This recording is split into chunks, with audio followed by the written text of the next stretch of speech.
All right, let's do it. 3, 2, 1.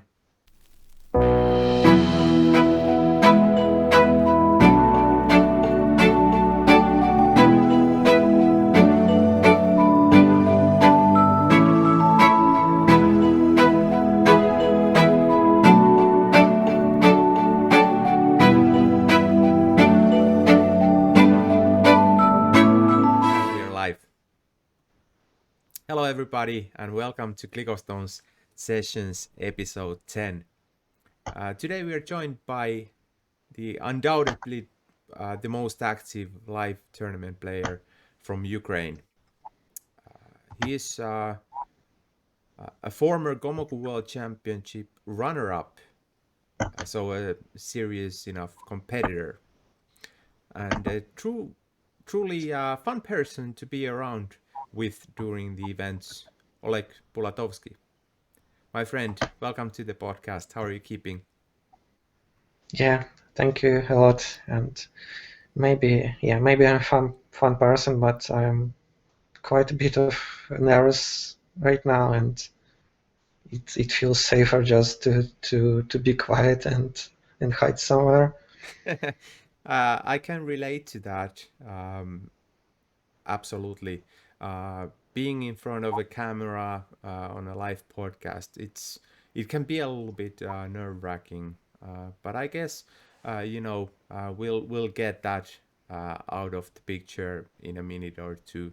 It's a live podcast already. We're streaming on Twitch, and I think when we did the preparation for this, we dug deep into many areas. So preparation wise, we have a lot of things to discuss, and the nervousness. Everybody gets that, but I think it will be fine. So uh, let me start by asking a little bit about you as a player.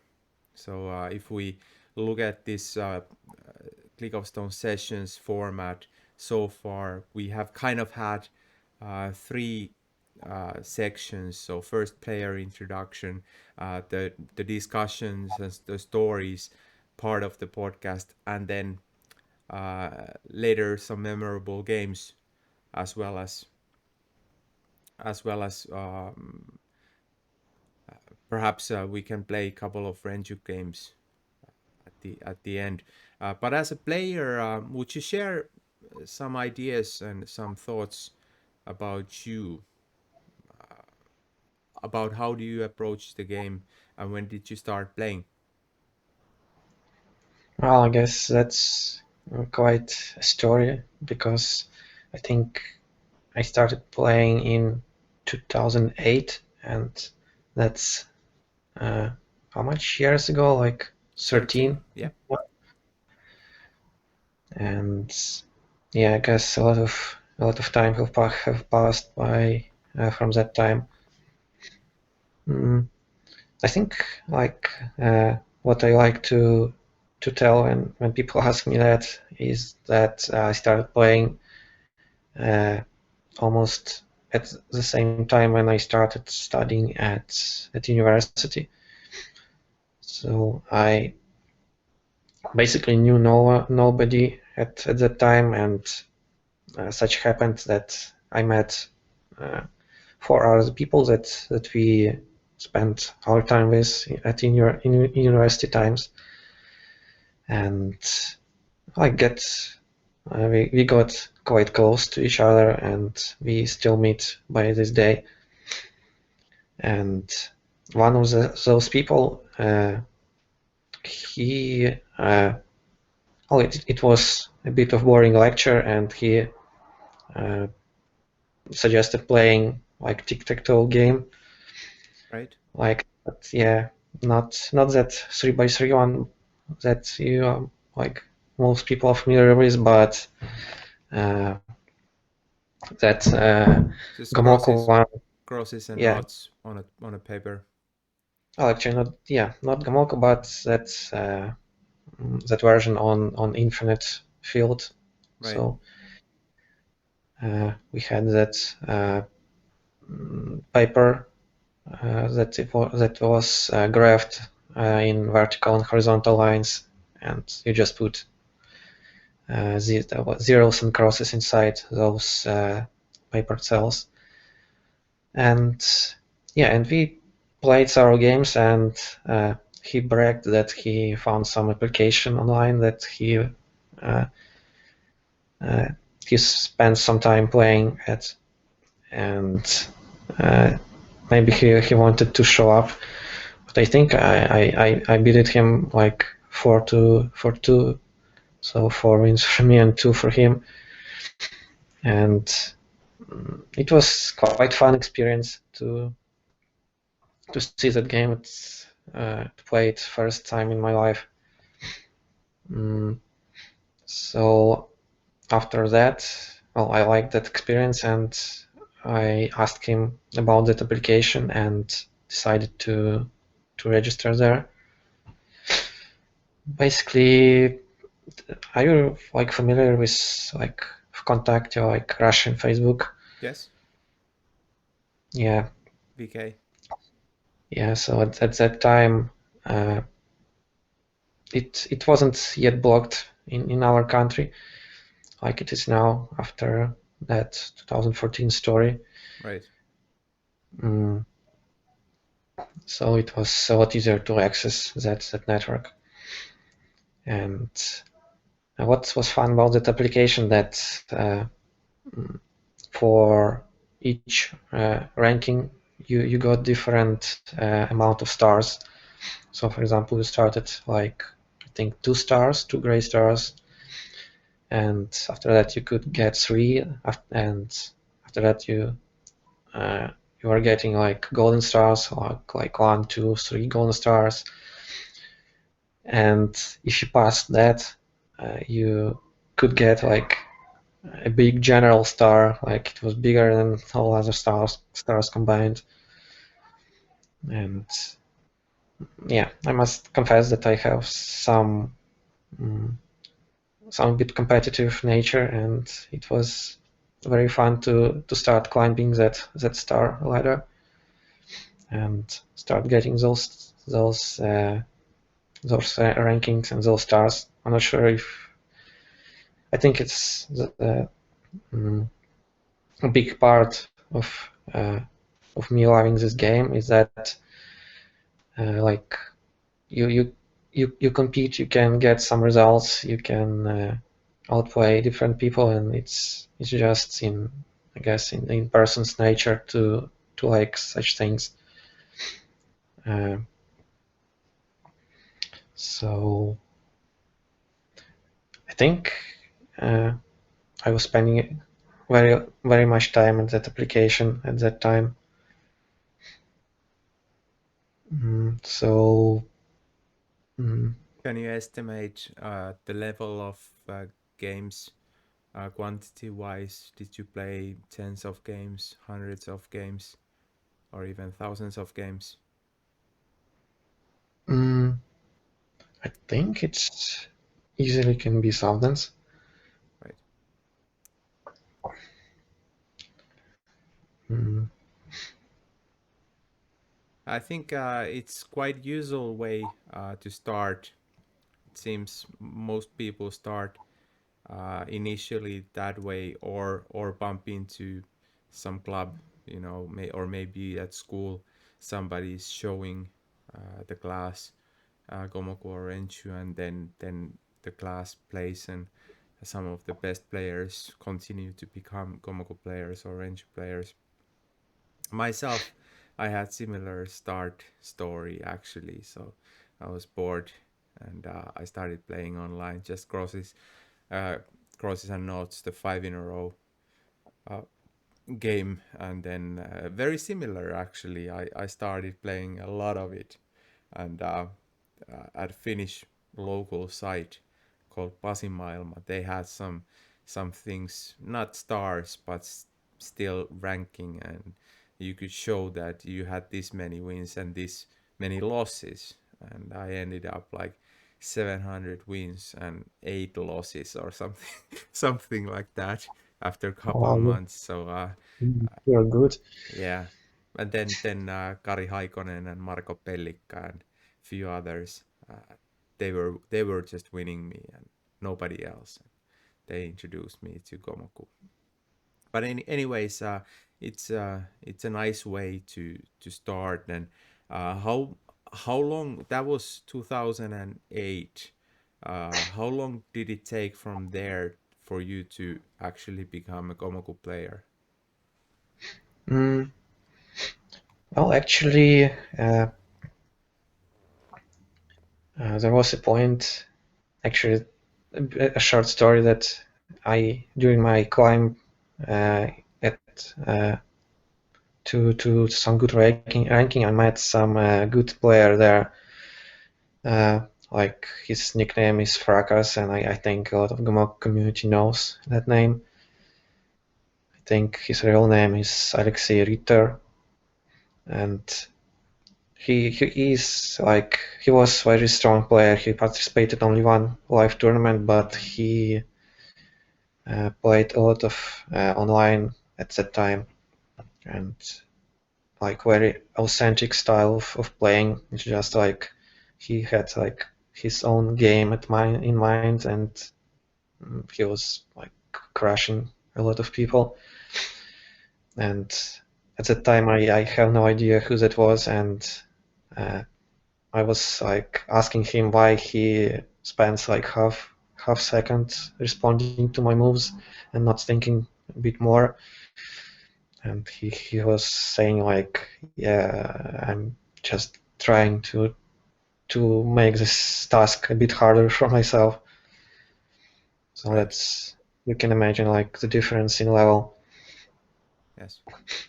And it's pity that he stopped playing after some time of that after that point, and I didn't have a chance to play with that person a bit more. But yeah, I guess I digress here. It's all good. Hmm. It's all good. Interesting stories, and that's exactly what we're after here. How about when you got to play Komoku? Um, how long did it get for you to get good? Did you still play mostly online, or when did you actually started participating in the live events?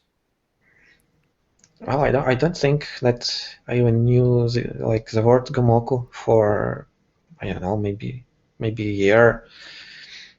Mm, I was playing at that application, and I think I got to one golden star or two golden stars ranking, and there was a small community there, people that were organizing live tournaments, not live, online Hmm? tournaments.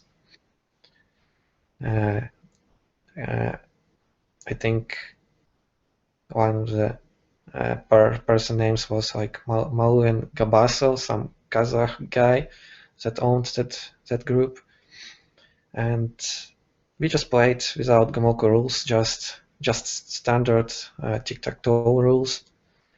Mm, so we haven't like such words as swap two or swap. Nobody know that's that word at that point. And I really enjoyed participating in these little tournaments. It was like my first contact with tournament systems, and like interacting with people a bit more than just playing with them and beating them or losing to them.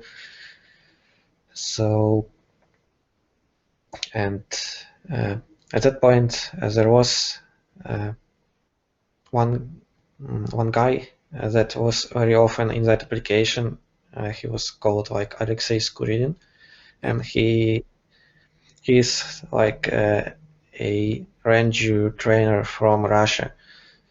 So so and uh, that guy Skuridin, he was very actively trying to get some new people to visit some live tournaments in Russia. he was like very insistent in that marketing of the game. It was a good. I think it's a very good cause that there are some people that are trying to do that.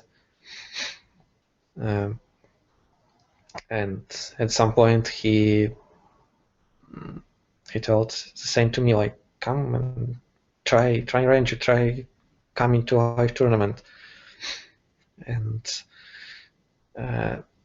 basically at that point I thought, well, like, why not? I was like 19 years old at that point and haven't ever traveled to any other country, and it sounded very exciting and fun to travel to Russia and to do something like that.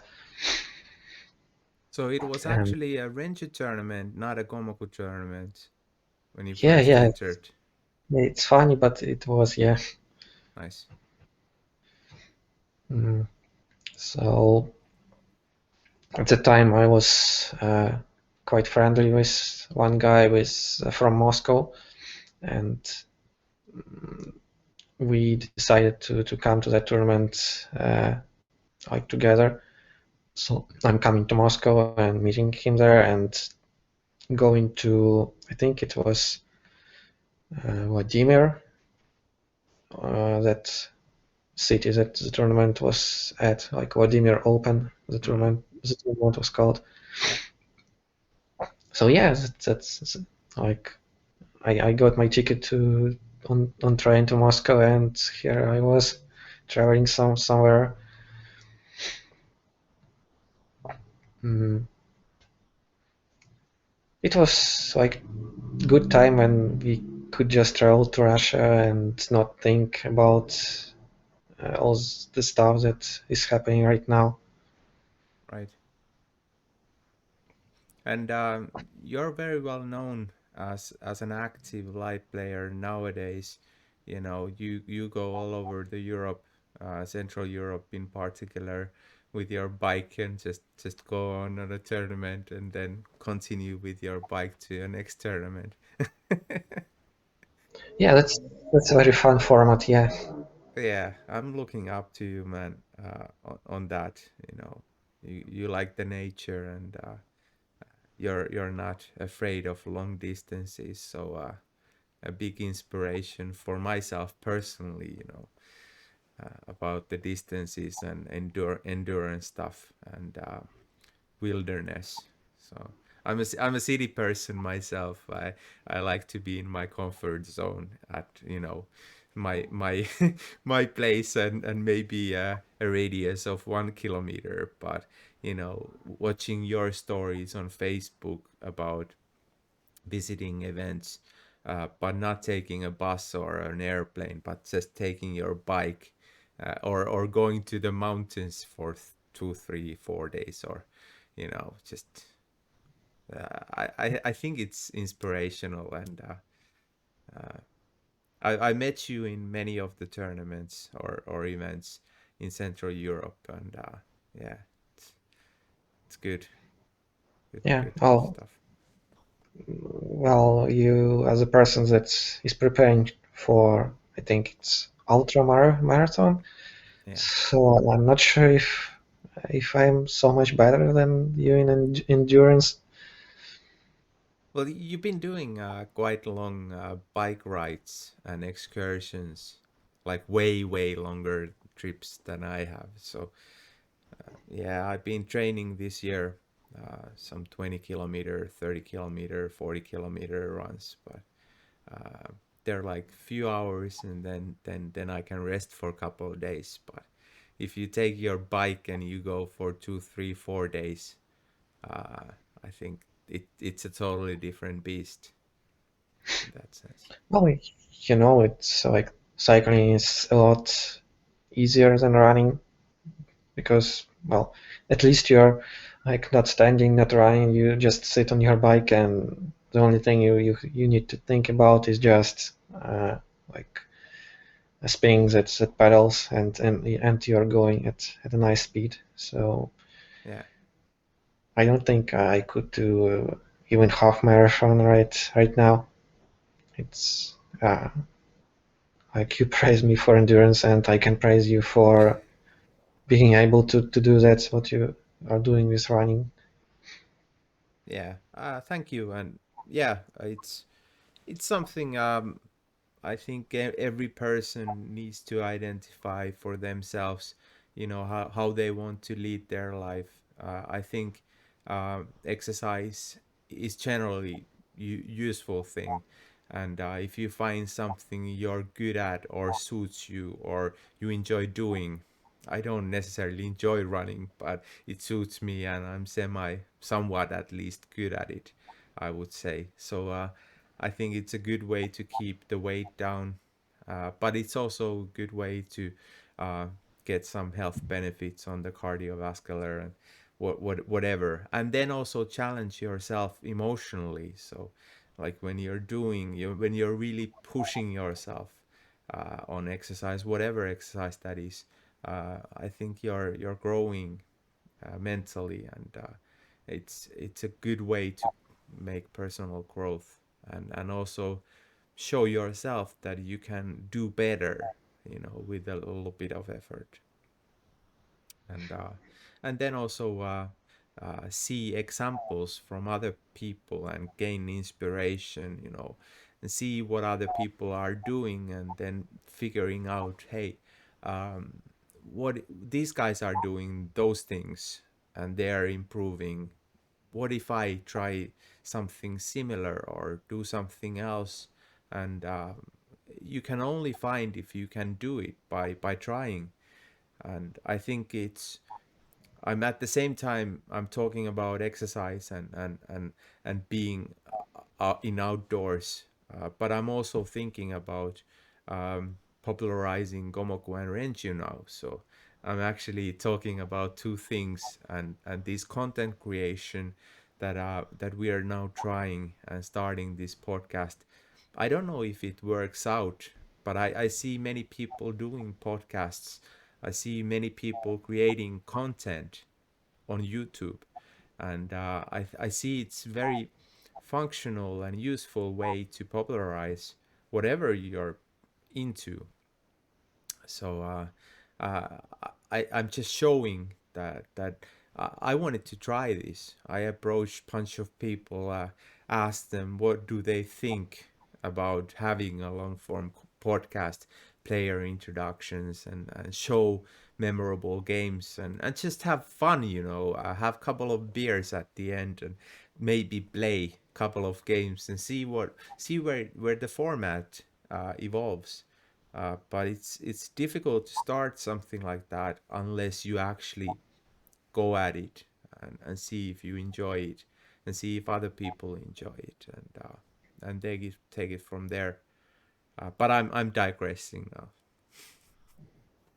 Well, it's a good, very nice initiative from your side, and I'm generally not too fond of any kind of public speaking, but I don't know. I thought it would be nice to join in and just contribute something as well. I thank you for doing that, and I think we've now done what 30 minutes, about 30 minutes of this. I'm loving it, and you're doing a great job. So, and I think you must be relieved already because I don't sense any tension. And most often when I talk to people, I ask, would they be interested in doing this kind of thing? The first thing they say about English language. So I don't know if my English is good enough. That's if they say no or maybe, that's their first excuse. And I think everybody is a little bit giddy, a little bit unsure, you know, doing a podcast or live thing. But it shouldn't be that big of a deal. And the subject matter better than anybody. We are talking about you as a player, so Yeah, that helps, and I'm just trying to while you are like speaking right now to like like in short like amount of panic, try to think of some plan for the moment that when you stop talking and you need to take But part. that's also preparation. So knowing that unless you prepare for these podcasts, unless you have some kind of structure, then there could be awkward silences when two people think what to do. I wouldn't want to have, an interview where I ask questions and then the guest answers, and then I ask the second question, then they ask. But I like this kind of conversation where, it's a discussion between friends, and the goal, the theme is basically to introduce your approach as Komoku Orange player to the world, and show a little bit about, what do you think, how did you become that player, how did you become, and what is your approach. And I think we got a good start on that. And to continue, actually, is you said you started as a Ranger player first, just tic-tac-toe or five in a row player online, and then graduated to a Ranger player, live Ranger player. How long did that last before you get acquainted on Central European Gomoku? Well, I'm not sure if I graduated because when I came to Vladimir Open, uh, I knew like nothing about Ranju, and I just knew that it has like similar rules and that I kind of can play it. Actually, there was a funny moment when we came to like with my friend, with my Moscow friend to Vladimir, and entered a like a playing place where the tournament will be held. Yeah. Like somebody commented that, oh look, like more Ranger players, like you can see they have like backpacks and they have maps in their hands, and you can easily distinguish them from normal people. And that sounded so funny to me because yeah, I enjoy navigating with maps, like when other people just take taxi. And yeah, and and regarding my graduation at that Vladimir Open tournament, I think I first met Ants Saucer. That it's like a ranger trainer from Estonia, and the guy is also very good at popularizing the game, and he just invited me to Estonia next year. I don't remember for which game that was, for which tournament. I think it was range, so it was I think 2011. And I know Hans is so nice person that I had no doubts but to accept that and think about the trip to Estonia.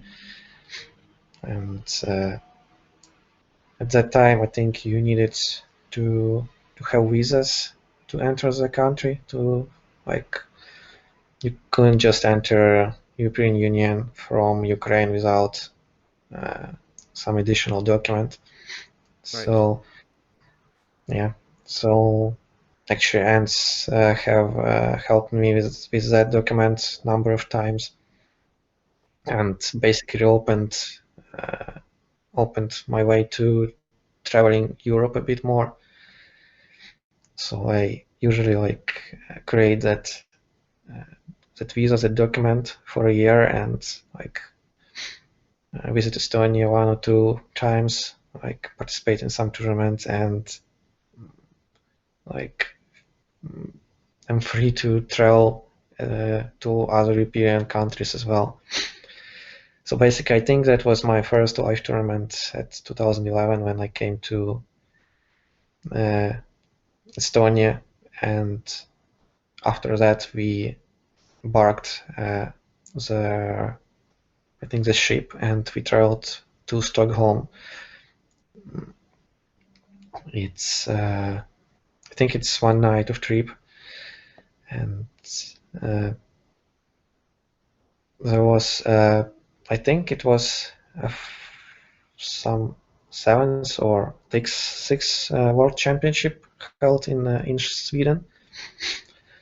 So after participating with Ans in some ranger tournament, we just traveled with him to Sweden, and that was my first Gomoku tournament.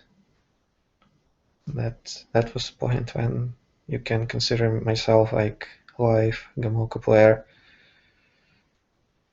And that's is that the August 1st, 2011 on your Komoku World introduction first game, probably from that Mm, tournament. I can actually check that right now. Yeah, it was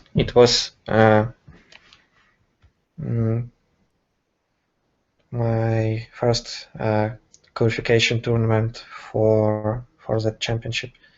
So basically, you to participate in the World Championship, you have uh, to go through qualification tournament, which is a bit smaller and not that difficult.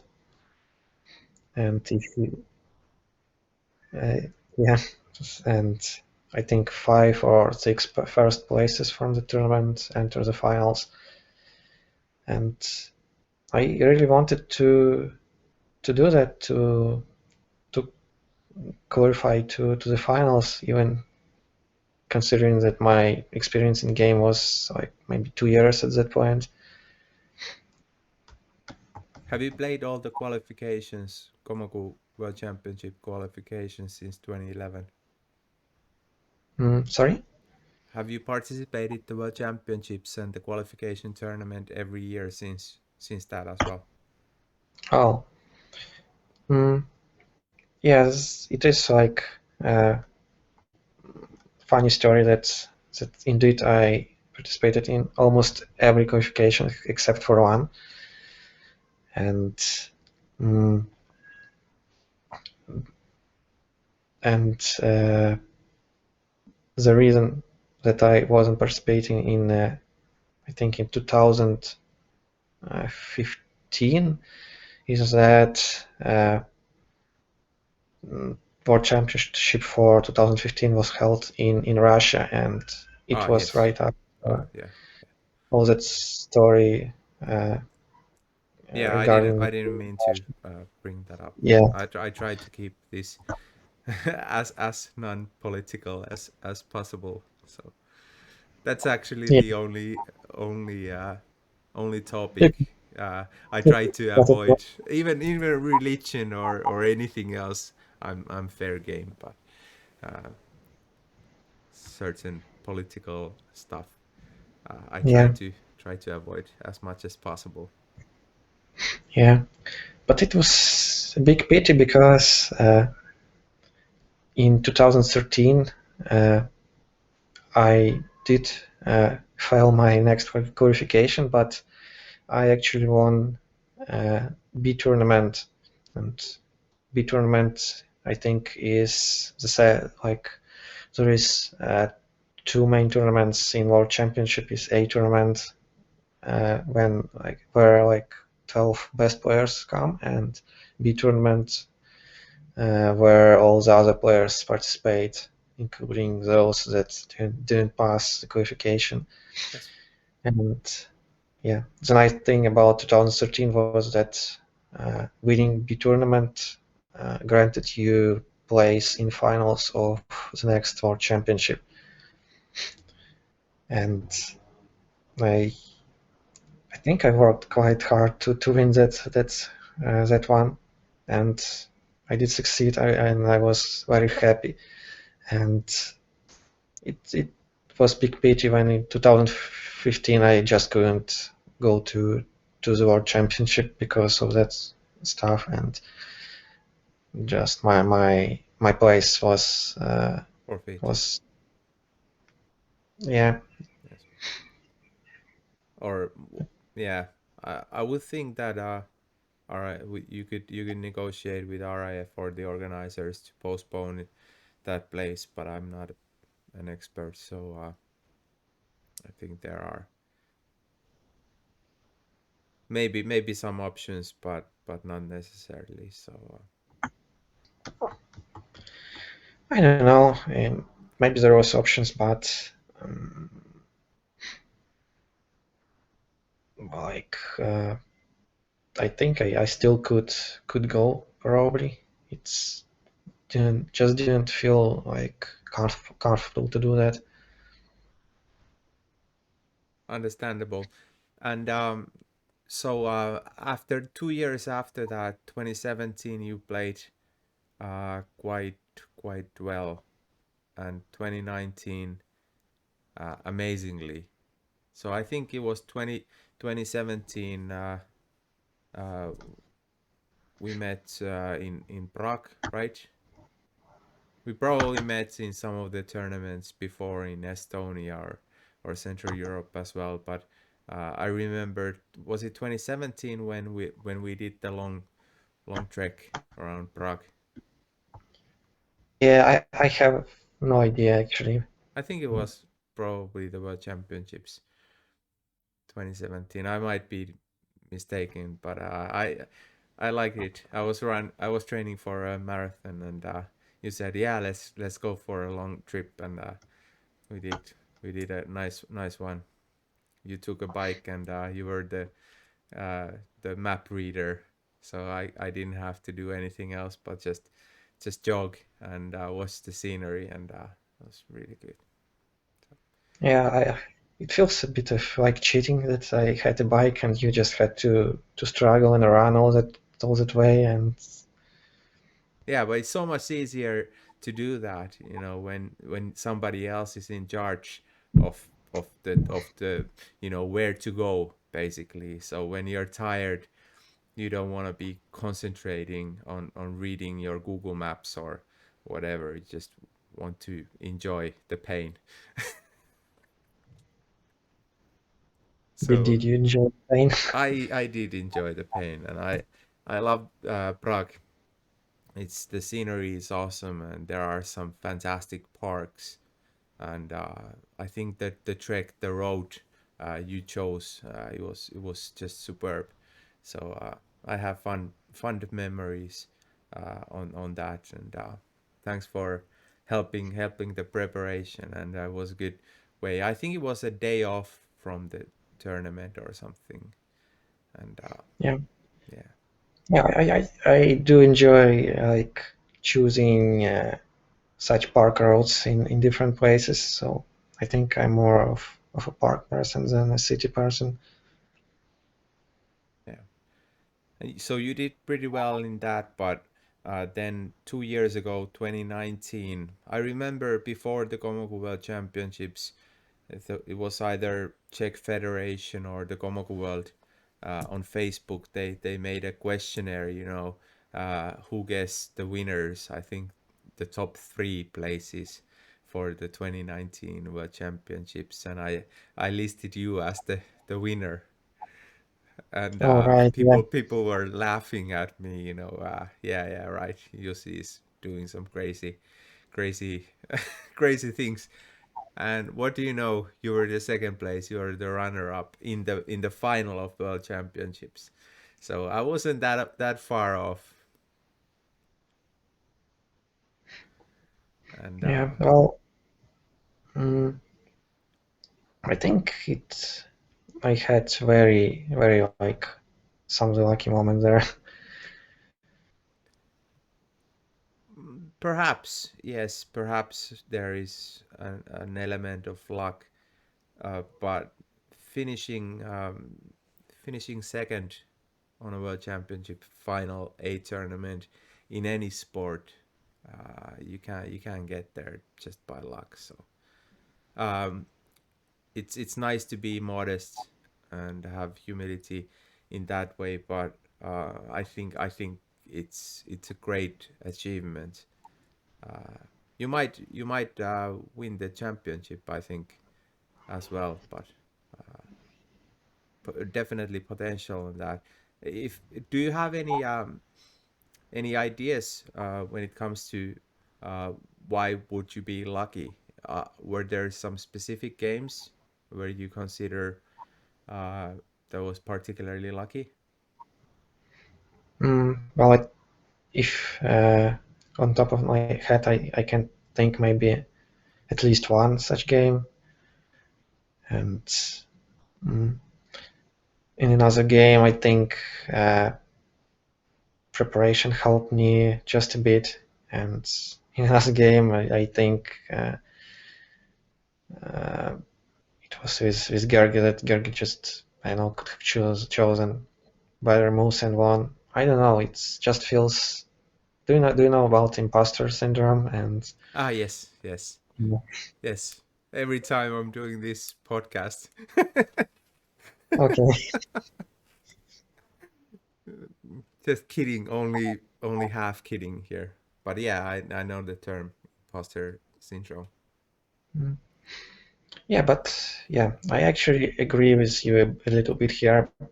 Uh, our local community isn't that big, but like that doesn't mean that the strongest players here are less stronger than like compared to bigger communities like chess.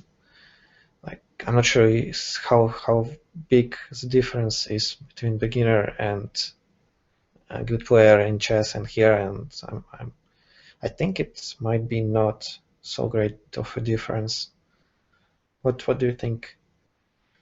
Very difficult question. Very difficult question. Like, first of all, I'm not that familiar with chess, but I know that in Renchu, the skill level from a beginner, say 15Q to one dan, that normally takes an active player 1 year, 1 year, 1.5 years if they play a lot and practice. And from one dan to four dan or five dan, it normally takes a good couple of years. Some people can make it from the beginner to four dan in 2 years, but normally 3 4 years, and then from there to seven eight dan levels. It's just a lot of work, and then there you get the talent as well. So I think anybody can reach if they work hard on theory and tactics. If they play a lot, I think anybody should be able to make one dan or two dan or four dan level in Renju. But beyond six dan, you need the talent. You need something in your head that distinguishes you. Either it's the theory knowledge that you just do that much of work and your brain can have that, or I'm now talking about players like Ivo, and then then you have that intuition, that very strong intuition, such as yourself, that can do like great things and rise to the very top. So I think it's a long route anyways, and like I feel like I was three dan maximum, maybe borderlining four dan level on Renju, and now I consider myself one dan or two dan maximum because I haven't played or I haven't practiced it.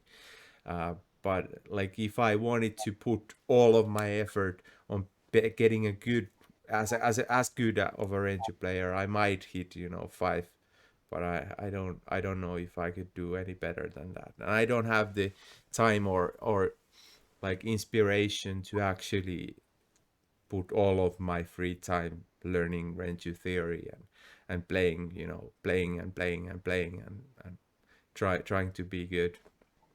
So I'm Yeah, getting you want to be a man behind the scenes, organizing stuff, I guess.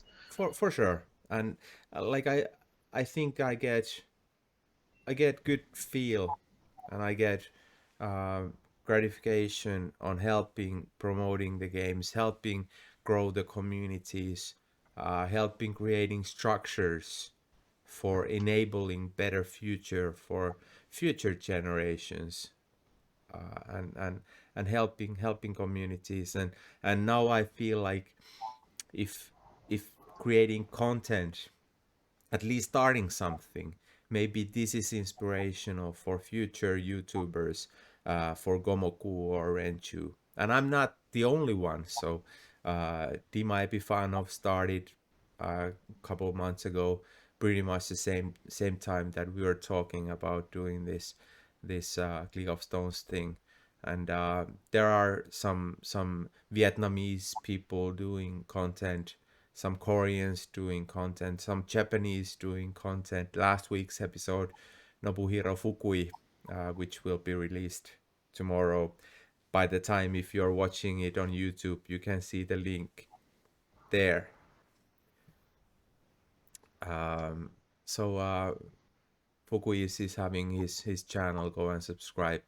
Do subscribe for also Epifanov's channel. But anyways, I mean, like, we are showing the first steps of creating content for these games, for future generations, and I no doubt there will be other great channels to come forward.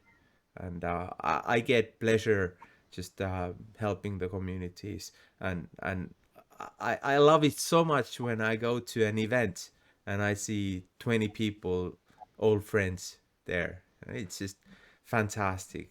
Grabbing a beer, talking, nonsense, and going for dinners, and previously getting drunk, but now I'm not doing that anymore. But I'm still enjoying meeting old friends and making some new ones. So Yeah, that's that's a very big part about live events, that you can just gather with different people yeah, and just have beers.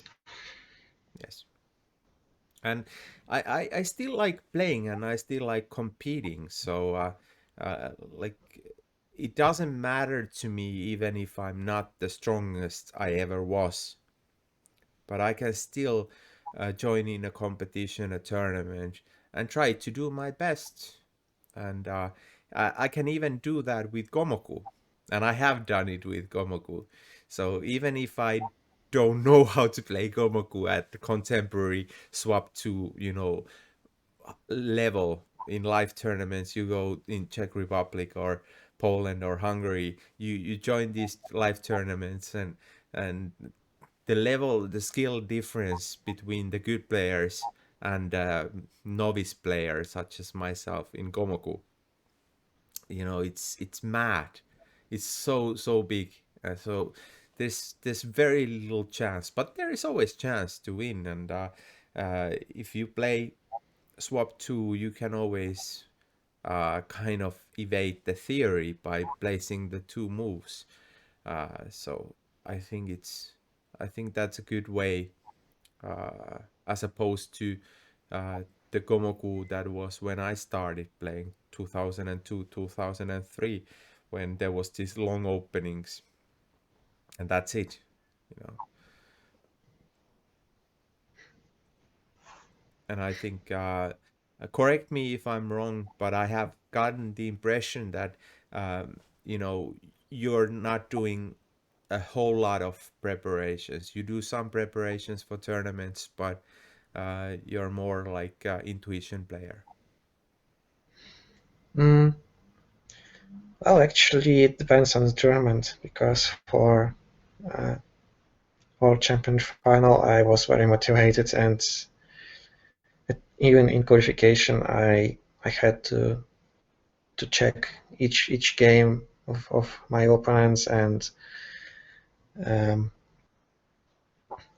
uh, at least know the series uh, that they might know, and be a little bit more prepared for. They can put, like, checking their previous games, and mm, even the way that they put swap 2 to counter my theory, and I can actually show you at least one game when that's preparation paid out, or even two. So, anyways, we done now about an hour so far. Good discussions. So if you're still up for some stories, some discussions before showing the games, I would love that for another 30 minutes or whatever feels comfortable. So um, next question is with whom and where and how often are you normally training? Well, I think my active phase of playing is in the past. I mostly participate in some online tournaments to keep shape, like Polish League and Hero League, and I don't think I play much beside that. And before tournaments, I think I just try to refresh my memory of theory, some openings, checking checking moves, checking positions, checking maybe some new inventions, and that's kind of brings me a bit in shape to before the live tournament, and that's why I'm online. I'm playing not that great sometimes because I'm uh, having not much preparation before that and just going with the flow. Right. So most of your preparation is online. Are there anybody in Ukraine you can meet up in a tea shop or a bar to play live? Yeah, unfortunately, Ukraine is not one of the main Komoku countries, and we we only have a small group of old rangists here, Yeah. ranger players, and they're like fun guys. They like to meet in some village near the mountains and have like small tournaments on with uh, like range tournaments with reef rules, like the old reef rule, if you remember that. Yes, certainly. And yeah, I've been there sometimes, and I don't know, it's just a very nice way to spend the weekend. Just travel closer to the mountains, like play some games with these people, and but I don't think you can consider that training because training is more of like regular routine and not just occasional meetings. Yeah, I agree. So how about fast games versus long games? Online, they tend to be faster games, EuroLeague, 15 minutes or something like that. Then do you play like Blitz, 1 minute, 2 minute games? Yeah, I absolutely hate Blitz, and I think the more time for game I have, the stronger I can play because I I I'm not generally a person that likes rushing, and I'm in life I'm pretty slow as well. So having more time to think is beneficial to me, and that's why like final of World Championship when you have like 2 hours to think, it's just very good for me. I would like to have like more like 3 hours or 4 hours, but I think that championship would last for several weeks if we do that. Yeah. Uh, a question on that topic, how long championships last. What are your thoughts about having the qualification tournament before the actual A tournament, or I having them several separate events possibly in the future? Well, I like that qualification is before the main tournament because it's a very nice way to warm up before the final tournament. Well, if you qualify, of course.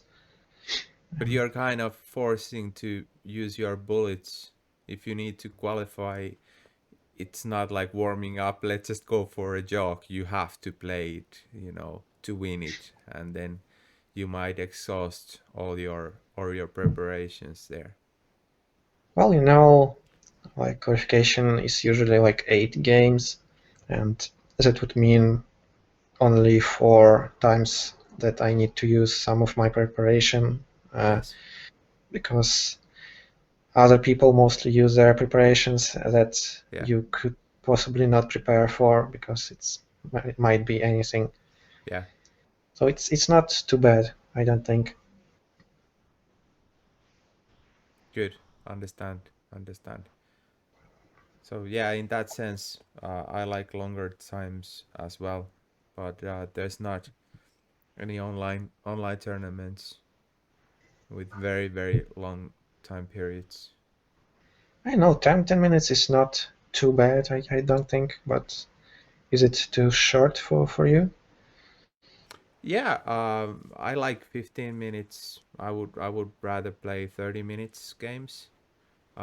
When I'm podcasting, sometimes I'm playing against Kari or Kuno or few others, and just on Twitch streaming it out and just analyzing my moves, hoping they won't follow the podcast when they're playing Oh, against me. But even if they do, I don't think they get any benefit from that. But you know, talking at the same time as thinking and trying to focus on a board, 15 minutes is a short time for me. I'm very slow, and then when I'm out of shape as well, I'm really rusty now. At least 2 months ago, before I kind of started getting back to playing, uh, it like all the theory is gone. The last time I was studying theory was 2007, 2006, 2007. So 15 years ago, all the pretty much all the theory is gone, and even the theory that I learned back then has been changed so much. So but I guess one of the reasons why I'm playing now is the rules. So both games, Gomoku has swapped to, you don't really have to learn the theory. You can still play and think, and you might be able to come across something reasonable, right? And same thing with Renshu. If I'm playing RIF RIF rule or Yamaguchi rule against an experienced top level player, I don't yeah, you think have no chance. I think I have. I don't think I have much chance. There is chance, of course, and you can do fighting spirit. You can try out something. But if I'm playing somebody who knows the theory, who has prepared, it's a gamble to try something that they don't know. And most often, if you want to play it safe, you're playing something boring like D3 or D11 or something like that. Yeah, But that was actually uh, my strategy on that first Ranji tournament in Vladimir. Uh, they used Sakata rule, if you know yeah, such. yes, It's basically the same as Gomoku Swap 2. yes, So they have a reject rule at that tournament. So they have 3 options to choose, like Sakata, like I think Yamaguchi, and some third option. And I always try to force opponent to choose Sakata or choose Sakata myself because I just could confuse people, like Ranger players that are used to series, by making some too crazy moves that they have never seen in their life. And I know I think I've beaten some 5 dan there or 6 dan. That was, I don't know, very nice strategy for against people uh, that rely on theory a lot. And I obviously had no knowledge of range theory at all, like no knowledge. yeah. And now with the Taraguchi 10, uh, anything can happen, and you're in charge. Of course, along with your opponent, you both make the opening. It's the first 5 stones. You're in charge. basically. You have to take responsibility on each step, you know. So it's absolutely fantastic, and you can come up with wild, very very wild fourth moves, very very very wild fifth moves if you want to. So you can absolutely escape any theory with Taraguchi 10. Is it You can create even in longer terms, longer term tournaments, longer time frames, games, you can play some pretty darn wild fourth moves to escape, because the opponent would have to figure out a 10, not 5 alternative moves, not 7 or 8, but 10. And you know, very often you can come up with 8 good ones, but to find 10, there's most likely to be at least couple of playable ones. is it like the main tournament rule by now is Draguchi? I'm not. I can only interview people and ask their opinions on that. Uh, like I would love to say yes, but I'm not entitled to say that. I think the rule change is governed by RIF, and I have had some RIF officials as guests. I hope I can uh, lure in and invite some of the higher level of RIF officials uh, to address that question later on. But I haven't been in the rule change process myself since 2008. So I participated that conversation 3 years very tightly, and I got frustrated and I left. And now I'm back because my favorite opening rule is picking up. So a couple years ago I started seeing Taraguchi 10, Taraguchi 10, Taraguchi 10, and now it seems to me that the world is Renju world is moving towards that direction. I think my that's my personal opinion, and I'm open to discuss different options, but that's my personal opinion that when I look at popularizing the games, the most important thing is how easy it is to tell the new beginner, uh, you know, what is the game, what is the opening procedure. I think that's the most important thing, because if you start explaining Yamaguchi or even RIF or some other Soserve 8 rule, it's just complicated, it takes time. But Taraguchi 10 is basically normal, natural 5 in a row game. You start in the beginning, in the center, and then you can broaden the space up. If you want to use swap, you can use swap. You don't have to use swap. Beginners don't even have to think about the swap. They just play normal game, and that's it. But then you can use the same rule for advanced players, even all the way up to the world champion level, and you can scale it up with the same rules. So I think it's the best shot we have with Renju. I don't know if that will win. I don't know if that's gonna be the future. I'm advocating that. I like that the best. I would play Soserve rule myself. I have played. I could play Yamaguchi. I could play RIF. Uh, but personally, my favorite is Taraguchi, and I can reason I can make a justification. I can make my case why I like it, and the main importance is popularizing the game. Yeah, I think I would totally support you if you ever go to like a I don't know, like gather a few thousand people and go to the government to change to the new rule to Taraguchi. I would support you there. The problem with like RIF is not really a big problem, but like I understand the foundations why it is like that, but you can't really, even if you had 2,000 people and you go to RIF meeting and say, hey, look at all these guys, it doesn't happen, the change doesn't happen that way, because certain countries have a veto. They have a right to veto any decisions, and I kind of understand it, why the veto power is there.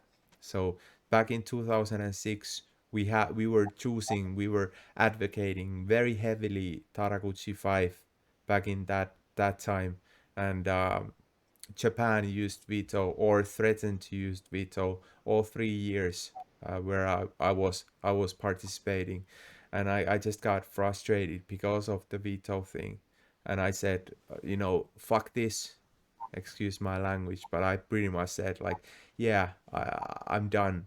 Like I don't want to do this anymore. I don't see this going anywhere. I don't know if that was a mature thing to do on my part, but I just felt like so disappointed that it took so much time.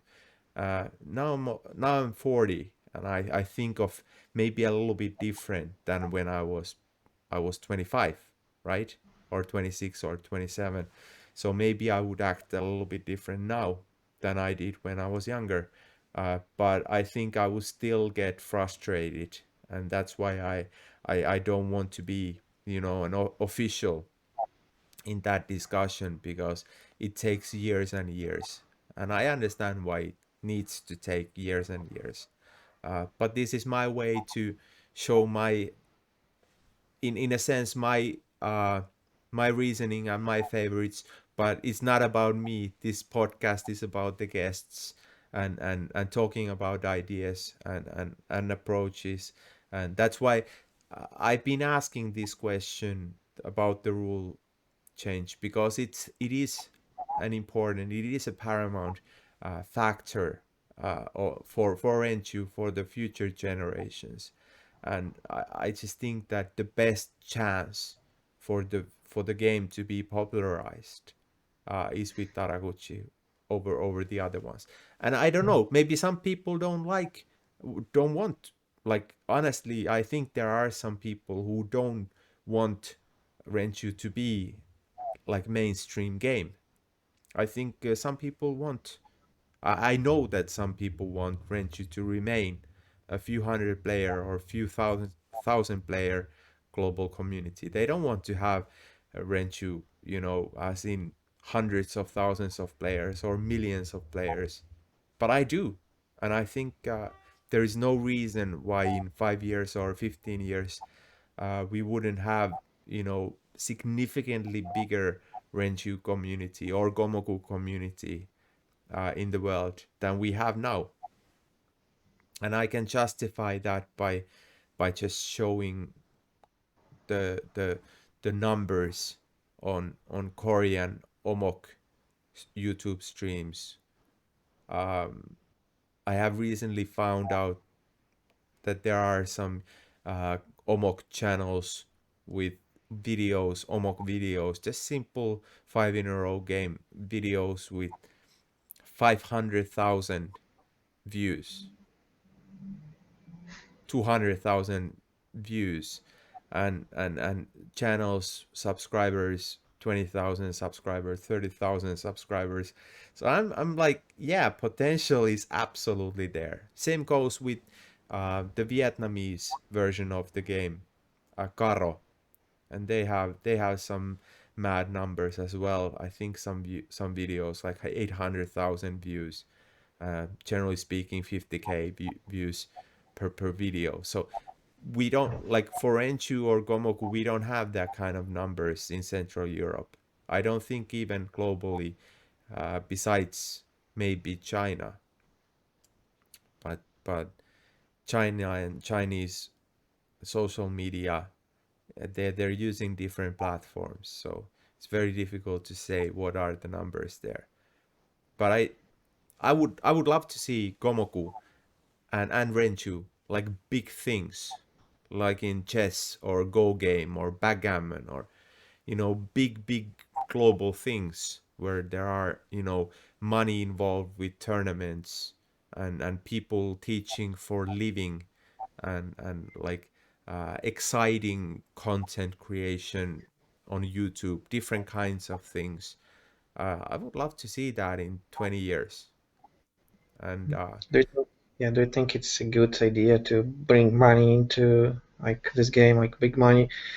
Because like it brings some drama into the game, and right now in our community we can easily like know like every person, every player can know each other and hang together. But with bigger numbers, this can just become diluted and like lose some of its charm of like small tight knit community. that is a good question.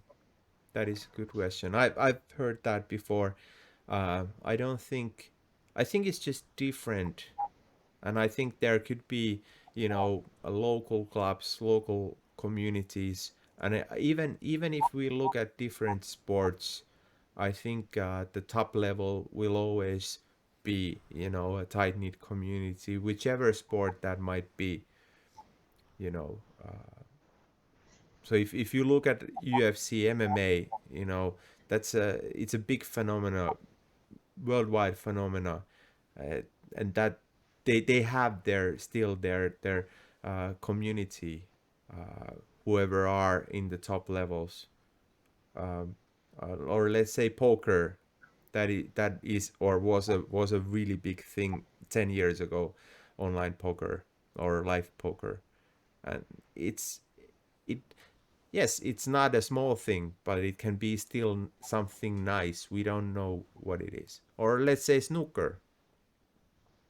It's a big thing, global thing. Everybody knows snooker or billiards. Uh, but the best players or communities, they're still there. Yeah, that's actually actually a good point. But yeah, for example, like questions of cheating in live tournaments might become more apparent if some money come into our game. Yeah, Because yeah, I'm not sure what they do in Go or chess for that, but in Gamoko we at the moment have like quite chill tournament environment. Like a lot of trust is going. yeah, I agree. And if people start going to toilets on crucial situations, and even if Yeah, they leave a cell phone, you never know if they have a second cell phone stashed somewhere in the toilet. So you know um, maybe, maybe, but those are the trade-offs. And if the popularization happens, if the demand happens from YouTube, so some of the Komoku channels get viral, they start bringing thousands of views, or tens of thousands of views. I think after that, it's too late for somebody to start dictating, uh, you know this is what we want to do. I think if somebody gets viral and start producing serious numbers, I think after that, they can attract, and they can start holding their own tournaments. I'm sure in Korea, if those kids, there are some 20-year-old kids, uh, they have some channels with tens of thousands of subscribers. If they started holding tournaments, they could do whatever they want to with that game, you know, or asking company sponsorships and bringing money. It's too late for RIF to say no, you should not do that in that case. but I think it was a hit on this game on our game that all pandemic stuff because I think a lot of live tournaments were cancelled because of that, like including I think World Championships this year. I'm not sure what's going on there. I'm not sure if it's going to happen. I agree. I agree. But I think it's it's still, the community is still there, and I think the connections are still there. I believe, this is just my belief, but I think the world will resume more or less the same. I think the travel will resume um, bit by bit. I think this summertime, next autumn time. I don't think the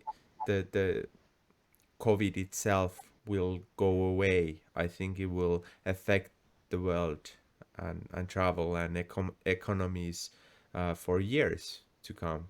But I think the tournaments will come back and just restrictions will get lowered when people get vaccinated.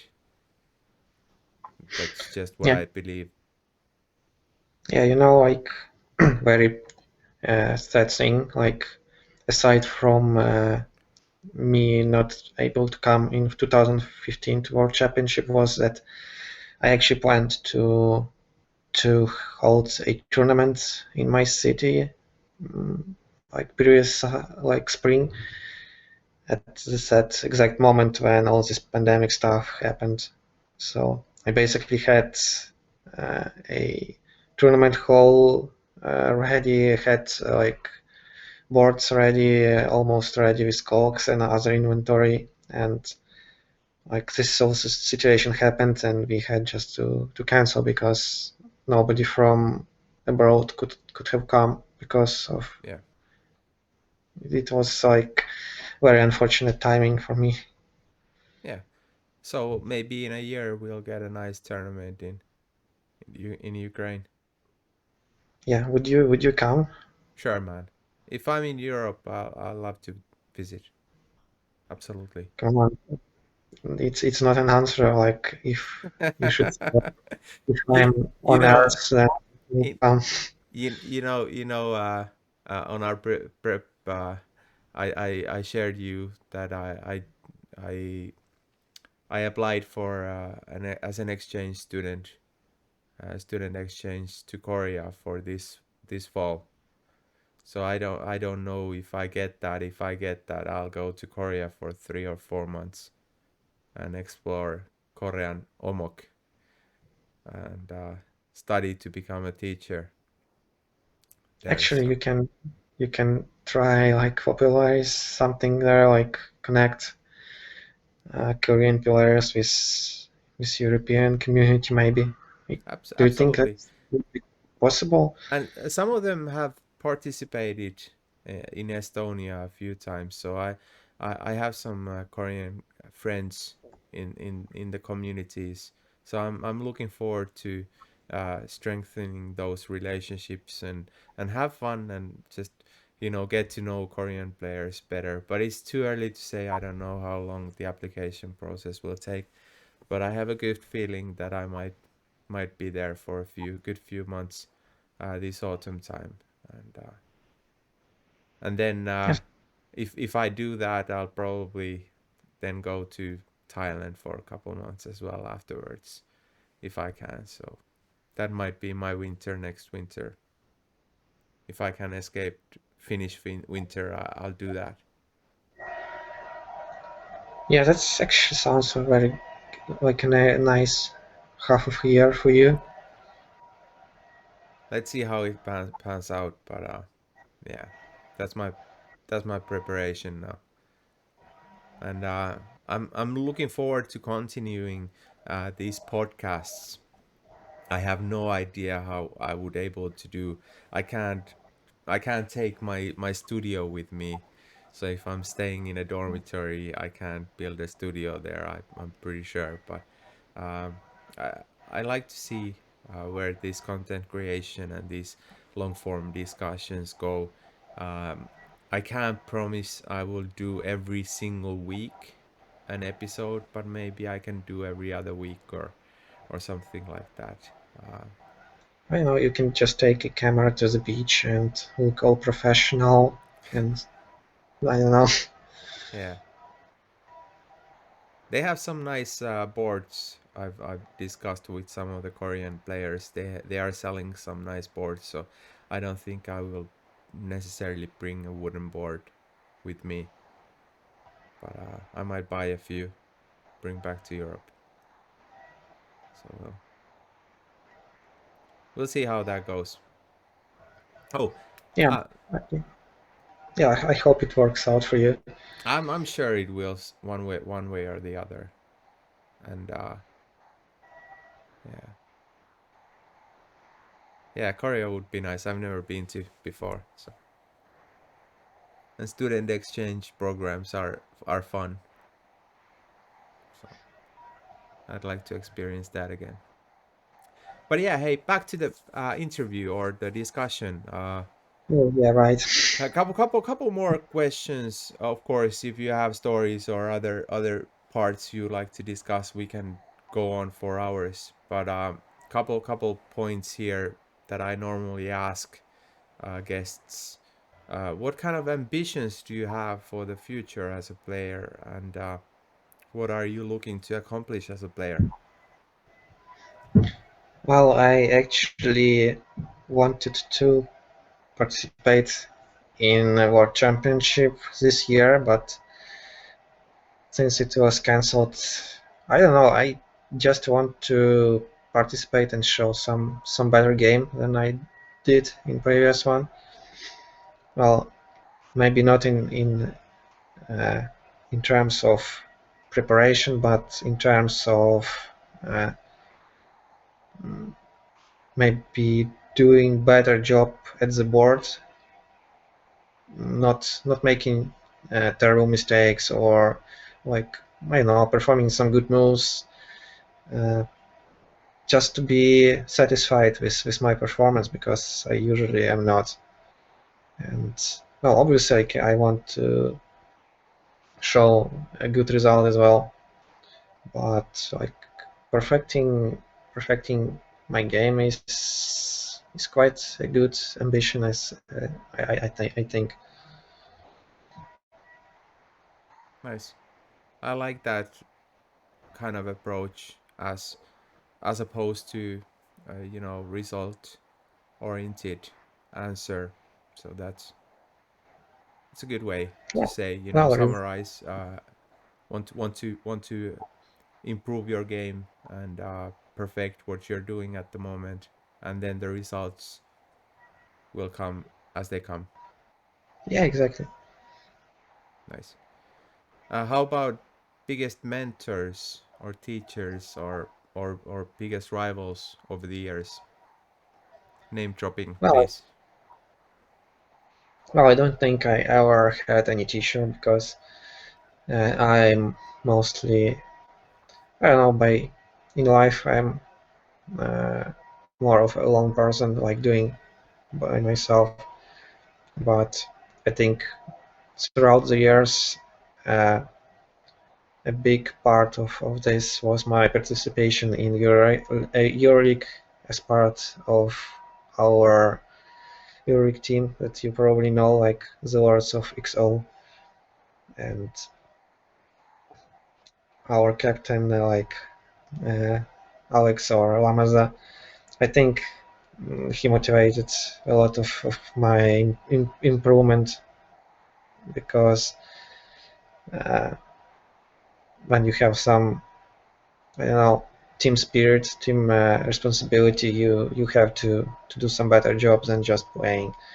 And I don't know, when you do some or like analyzing together, like preparation against opponents, it's just a lot different feeling than when you just play for no apparent reason. So I agree. I guess that's my main motivation. How about those teams for team world championships? Are you be will you do you see a Ukrainian team for Komoku team world championship? Maybe in 20 years, as you say, when Maybe we you have can talk millions. over some of the Renchi players. I don't know, I might, but um, I don't think it's they play Gmoko firstly, and secondly, it's not that level that we can fight for anything, and like results also matter. Right. Was there in the team world championships?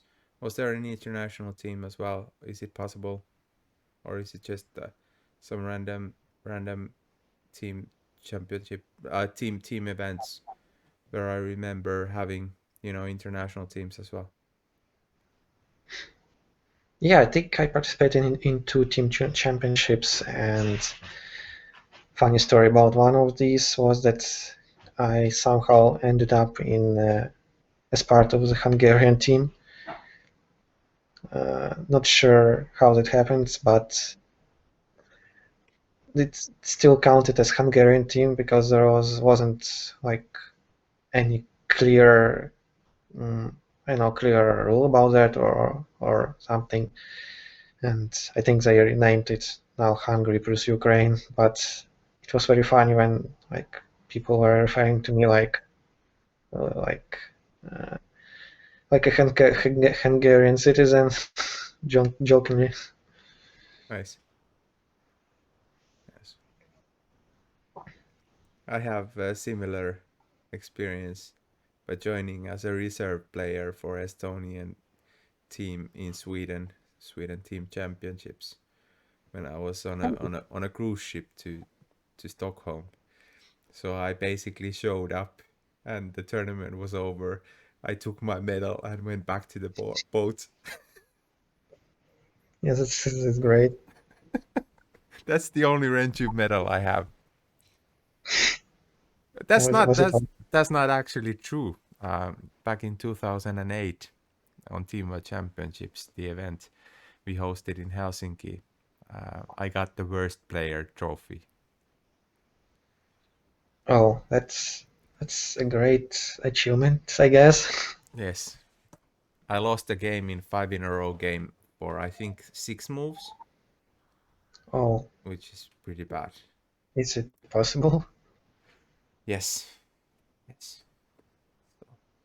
I beat Andri Purk's previous record in a like a real tournament, like championship level game by 1 move. So I've got that Yeah. record. I don't think anybody will beat that record ever. I think in Gomoku you can easily lose in 3 or 5 moves because you can like do a big blunder and put like very bad swap two, and which is like waiting for onside. But I'm not sure if that counts as a loss because you still need to put 5 in a row. But you can screw yourself at the very beginning easily. Yes, absolutely. And that was exactly what happened. What happened there? So I was playing the world champion, reigning world champion back then, Woody, and I was playing, I think the second table. So yeah, it didn't go well. I thought I had a win from the early on, and no, that was a forbidden move. So from I5, Well, untraditional, or the second fourth or fourth third fourth move, third popular fourth move on I5 opening, and uh, then something really bad happened. But anyways, yeah, I got a trophy out of that experience. I had that. yeah, I I, have that in storage. yeah, I actually have like a little storage of those trophies because like in as you I don't know, according to Gomoko World here, I have like 25 tournaments. That's quite a bit, I think. Yeah. So sometimes you don't know where to put those trophies. But I think So I'm what are the best other best accomplishments besides you said you won the B tournament and you were the runner up, so the second on World Championship final. Have you won any other tournaments?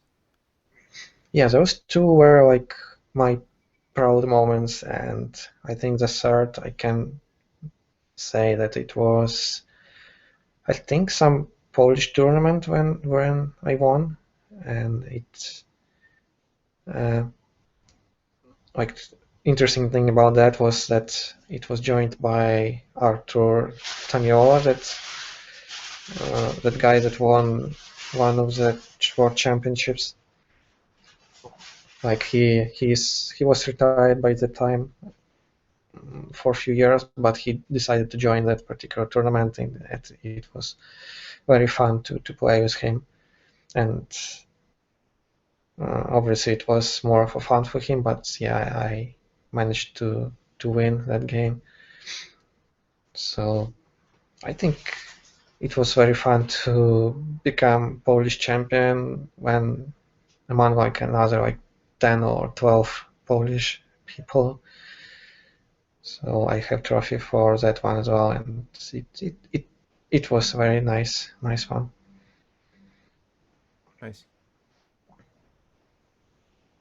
Good. You mentioned just 5 minutes ago on a personal note that in personal life you like to do things on your own as well. Can you share a little bit about your personal life, whatever you feel like comfortable sharing? What do you do for a living? Other hobbies besides Komoku? Well, it's quite simple. I'm an IT guy, so mostly software developer, but I actually like to grab some more control, like maybe some small leading or some small making some architectures. It's just interesting stuff, and I generally like that the job. I think it fits me. And aside from that, I don't know my hobby. One of my hobbies, already. It's uh, traveling, cycling. So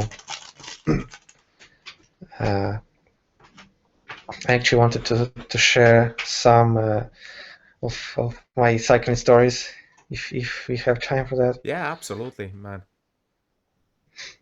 because after one of the tournaments, I think it was that one in Prague, when we when we had the jogging uh, adventure.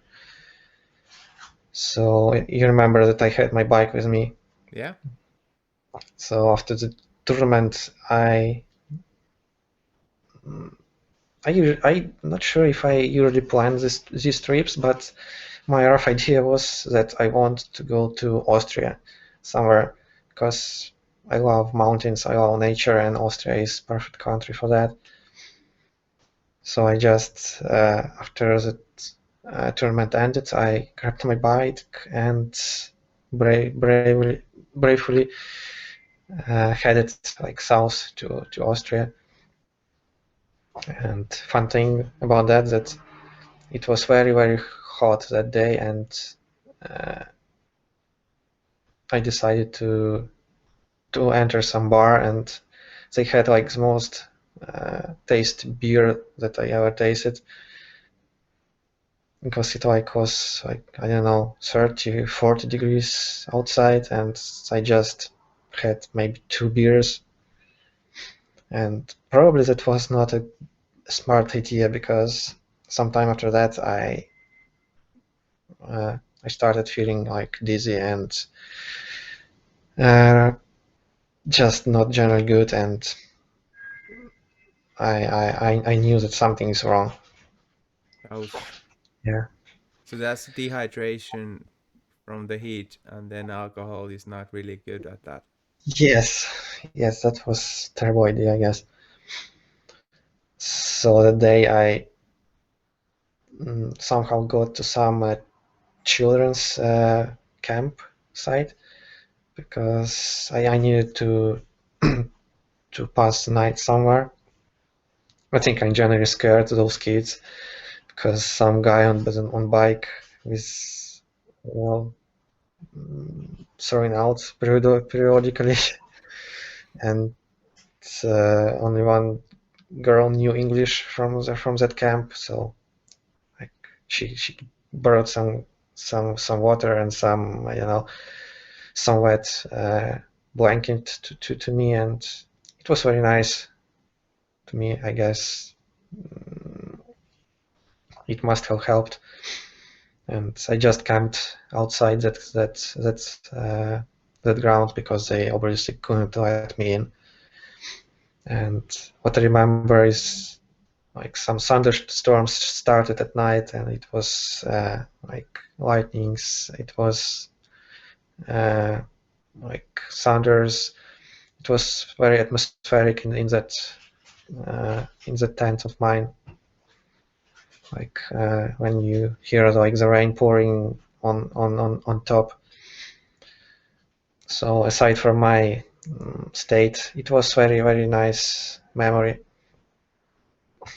and I think normal person would go home after that, but I had to get to Austria somehow, you know. So like next 2 days, I just uh, wasn't able to eat anything except for some, cookies, and I don't know. I don't know if that was a smart decision to continue my trip because I was in very poor state. But yeah, it passed. And after a few days, I was in Austria. I was chilling at those big lakes that I saw on map. It was like very nice, and visiting Salzburg, very nice, beautiful city. So I never regretted that I continued that trip. It was great memory. Nice. So that's some of my craziness, I guess. That's so inspirational. I really like it. Like, and for some reason, biking for somebody who is in at least semi good shape and who is experienced in cycling for long distance. I've seen some Netflix documentary very recently, like 2 weeks ago, where two guys started off at Nordkapp, you know, in Norway, above Finland, in the ICC, and they went all the way through, straight through Finland and Russia and Dagestan, I think, and then they flew to Egypt. After Iran, they flew to Egypt, and they went all the way across Africa to the Cape Town. And the other guy fell in sick, had a malaria, and Oh like my one day after malaria, and he was just cycling like 150 kilometers, 200 kilometers a day.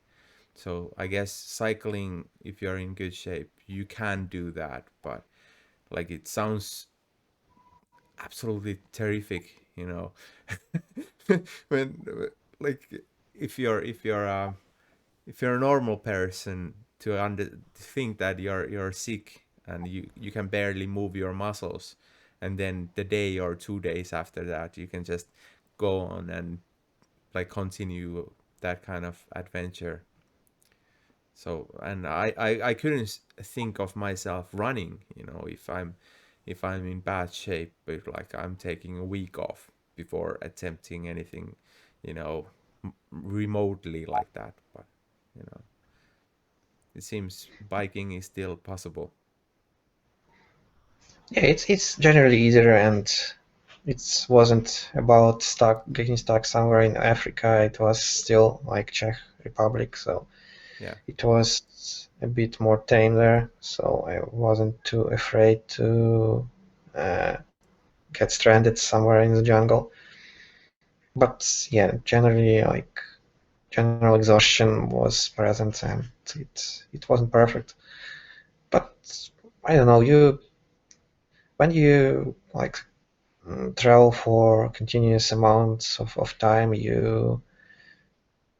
I think after a third day you just get into that routine, and like your body just gets used to it, and uh, you can after that go for very long like amounts of days in that routine. Yeah. I feel it. I'm saying the third time or fourth time the word inspirational, but I think it's, for me personally, I think people are, picking that up. If some people they hear are doing crazy shit in their life, and people, some part of population start think, wait a minute, maybe I should do some crazy shit in my life, and then it accumulates, and then you can show, be an inspiration to others and support others to do, attempt, some interesting stuff. And I think it has a bigger power than just one person doing something crazy. But if you can inspire others, and then they can do, and then they can talk about their feats, it's a snowball effect. I think it's absolutely really really beneficial for people and humanity as a bigger thing. So Yeah, I'm I'm not really joining. sure if I inspire a lot of people, because I don't know. I generally do this more for myself and not sharing it too much. So it's actually a great idea that you uh, started something that you can share with other people and that can reach like more heads and inspire more people, because I guess it's key to what you're saying. Yes, and this is inspirational thing. It can start with friends, but it can grow into bigger phenomenons. Like, I'm drawing inspiration for my podcasting from listening Joe Rogan Experience. Like, he's an idol, how he asks questions, how he's curious about many things. Of course, my format, what I'm attempting here with my friends, is totally different, and we are like, it's a smaller version, way very very smaller version, and this is early days, but at least I have some inspiration there, and doing great inspirational stuff I'm drawing from other podcasts, uh, such as Dr. Jordan Peterson. Check out that, everybody. And for running ultra marathons or doing some crazy shit altogether, this guy called David Goggins. So these are all podcasters and content creators of their own right, and very inspirational stuff. So it doesn't have to be that you're a superstar in the world, but you can still inspire people around you, and do some crazy stuff if you want to. I'm not like, let's see how the ultra marathon goes, but I'm not giving up very easily. So I don't know. I hope I don't injure myself again, but I might. Yeah, actually, about injury, I have like stories about that. I think my most recent trip to mountains, I had that problem with my leg.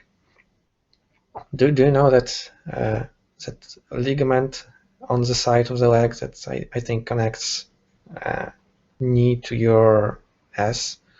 Yeah. I think a lot of runners might have problems with that as well. That it just is too tight, and it just starts to uh, like to contact with the bone too much, and it starts to hurt when you uh, walk too much. And I actually had a problem in 3 day mountain Ouch. adventure. So I started feeling it at the end of the first day, and after that I just used my sticks and mostly another leg to walk, because I don't know, it just felt wrong to stop that adventure. It was kind of team adventure that like it was called, I think, like Pass of the Heroes. So yeah, I was trying You to be a can't you can't hero. quit. Yeah, you can't quit Yeah, something yeah, called you that. can't read something with that name. Yeah. So yeah, I'm not sure if that was a smart decision either, but yeah, I survived, and I'm actually working on fixing this right now and getting ready to my new mountain adventure in the end of this month. So I hope that that fixing goes well. Nice. I It's wish a you pity good. that you can't get here for this, as Absolutely. you. I wish you good luck for the recovery and that trip. And I think if you're organizing something like that next summer, next summertime when the travel resumed and the world opened, everybody vaccinated, I'd love to join one of the adventures. I don't know if I'm any good cycling, but we shall see. Yeah, I can invite you to some mountain adventures, so we are like on the same page. We're not on the same page. I'm a rookie when it comes to You cycling. are a great runner, and you can walk a lot, so it's Oh, my okay. If it's walking, then and yeah, hiking, yeah, okay. yeah. I can do some of that for sure, for sure. But biking, if I sit on a bike for 2 hours, my ass starts hurting, and then next day I won't be any good, sitting on the thing. So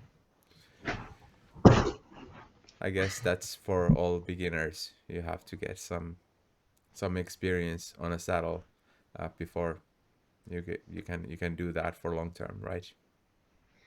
I don't know, or maybe if you have like low comfort requirements. I would need like a pillow. Oh, okay, okay. I've cycled some, and I know that if I do like 3-4 hour day trip somewhere, then it's gonna like next day it's gonna hurt. So, but yeah, I guess I'll see if I start dabbling into cycling a little bit more. We'll see where the thing goes after the ultra run. Do I still have any sparking me for running any ever again? But yeah, that's in 4 weeks. So I've been training now for 5 months for that. So another last 4 weeks, and then we see how many kilometers I can do. Yeah, yeah, definitely. You should go for it. Yes, yes. So we're about 2 hours in on discussions. We had a little bit of break there. Um, how about if we move to the second part, the memorial games? I think it's a quick part because I usually don't remember much of my thought process during the games, but We I shall can. we shall see. I think the ways you analyzed on the prep session, I found it interesting. I found the game that you showed, and maybe a few more if you have an idea on which games to show. I think people will be interesting to see the approach that a good comic player takes during the game. Yeah, let's try. All right, please share the screen. A moment. Yep. Yeah, I guess a very important part of my preparation was this game. So this is Is against Ilya Katsev, round 11, 2019. Is in, this the World Championships in Tallinn? and yes, it's like the finals. So basically, what I know about Ilya is that he pretty much likes to convert players' opponents, uh, to convert opponents' opening into something that he knows. So what he did, as you can see, he put two stones, and this part is the open that Like a I long think long opening that he has prepared before, yeah, I think it's something that he likes to play. Mm, right? yeah, and what I did before the game, I just tried to imagine. some of the possibilities that he can do that with this opening and prepare for this and just analyze best moves in all such combinations. So And roughly out of the 120 minutes playing time, 2 hour playing time, how long would you stare at this before playing? Roughly, was it 10 minutes or 30 minutes? mm, I was prepared for this opening that he did. I'm not Okay. really sure, but I I knew that uh, I knew the best first line for some time. So when he played, like I chose black with this game, and he played expectantly, like as the only move, and I just knew what to do. That's a nice And preparation if you already knew what your opponent was likely to play, and then you were prepared to make the pick black, and then you were anticipating the sixth white stone, the sixth yeah, move, the white third white stone on the board, and then you took it from there. yeah, I think I just got a lot of, like much lucky because I analyzed a number of such possible swap twos from his, and it was very refreshing that I knew how to play against him. And it's I'm not sure why, or it still can take me some effort to win. As you can see, like Ilya was like still building something while he had some resources, and I just basically waited for the moment when I can block him out. And as you can see here, I started building something of my own, and Yes. uh, You can take a from little bit here, slower as yeah. well. I don't think everybody viewing uh, are so fast. No, I'm just not giving comments to each move, so it's just basic idea of what was happening. Yes. Not sure if that's helpful if I go slower because Okay. it's Maybe they can on YouTube they can stop if they want to look at some individual moves. I yeah was able to follow it pretty much what happened there. So you got tempo. White couldn't find continuation on its attack, and then you found a way to make a good attack. yeah basically it. I think this game uh, was not perfect from my side. I think I could have moved like better, and I think I remember that someone was talking about better moves from Ilya's side, but I think it's part of the game that you cannot just play perfectly at every position, at every Absolutely. game. You do Espe- mistakes. especially live games. Offline correspondence that's different, but live games everybody makes mistakes. Yeah. Basically, from here it was mm, still some defense from Ilya, but it was just too strong position for me. Basically, that's it. Yeah. But preparation made uh, a big difference here, and it's very important that you get such free points in a way. Well, still not free, but you at least prepared to have a bit easier life in such games. And another game that I immediately can remember is this one with Georgi. I actually usually consider Georgi a very uncomfortable opponent for myself. He is a very strong player, And his, I think, strength is that he tries to count every position, every opponent's response.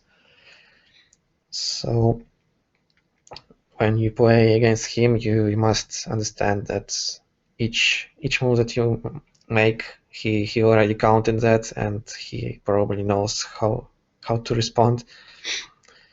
So I was very scared about this game, and he put some strange opening. I never saw that opening and had no idea what to do here. And what I did was I used my preparations against Ilya. So as you can see, can you see this part? Yeah. It's actually a Ranju opening, Yes. and it is one It of is I5. Yes. yeah.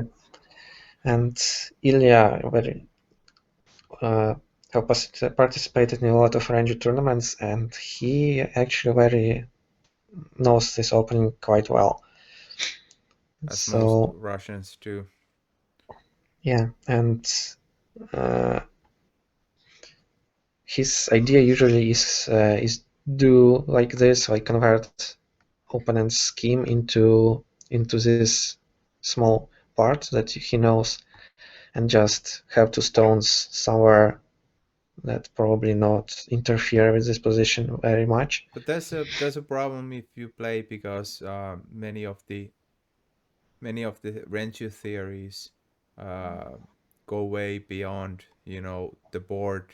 So the edge of the board is way too close. Plus you will have a lot of free area. So I'm not sure how applicable Renju theories are, especially when there are no fouls. Yeah, but the idea here is that the general shape is familiar to you. So maybe if I you, guess so. I guess so. I would be very much more comfortable if the individual stones were 2 or 3 moves farther away from the center. And mm, maybe if the position was a tad bit closer to the center as well. But I don't know. I get your point there. I understand what you yeah, what you're after. well, like before the game with Ilya, I went through like so many different combinations of this opening together with these two stones, like not in these exact positions, but in different places when I was trying to analyze to prepare for my previous game that I showed, and I just felt that this swap would be good, and I think it was in the end a quite nice position, and I think Gergev's like spent quite a bit of time here, well, obviously trying to think what color is better, and eventually he chose black.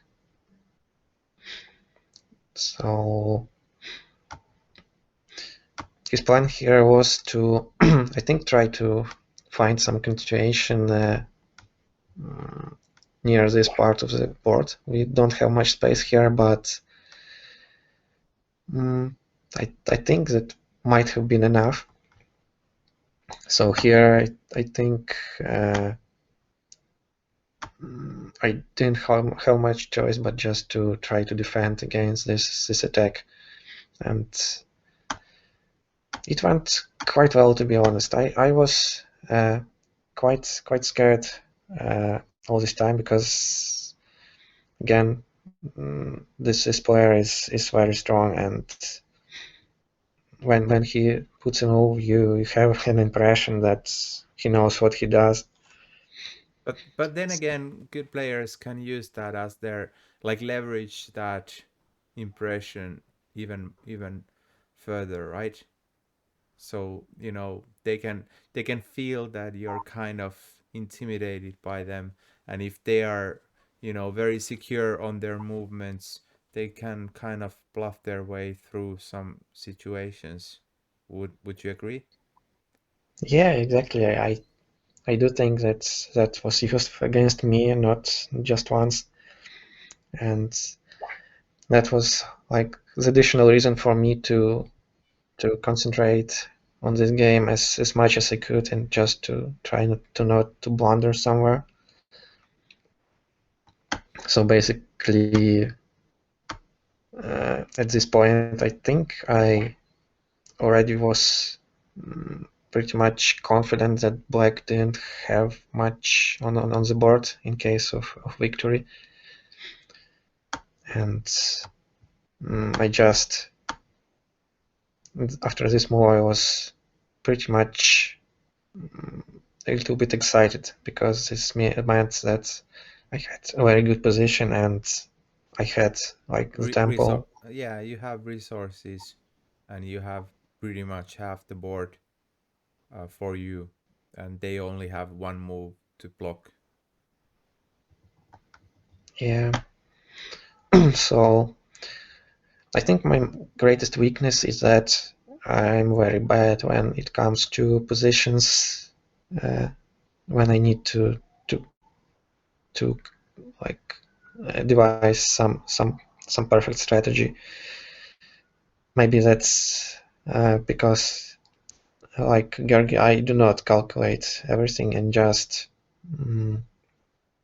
I think more just going more with the flow.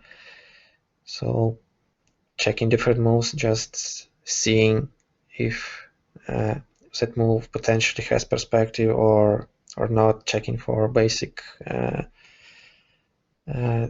danger if it's very like dangerous or not, if it has apparent tools or not, and it's still calculating, but uh, not like Gergo does with every and each possibility that is on the board. So in such positions, I sometimes get lost what to do and what is the best continuation for building my advantage. So I kind of started building something on this, and as you can see,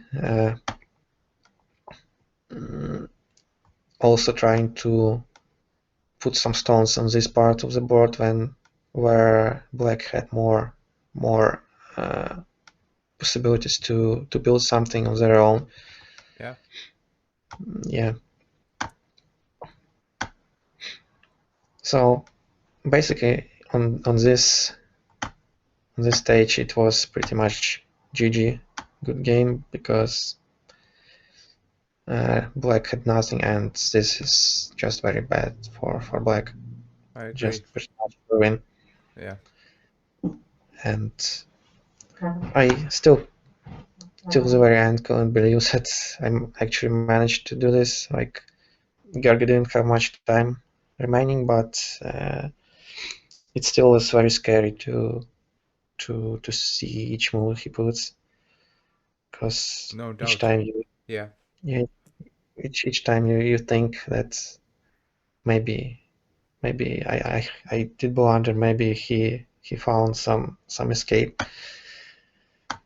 So yeah, it's I think at least that was one of the most stressful games in that tournament.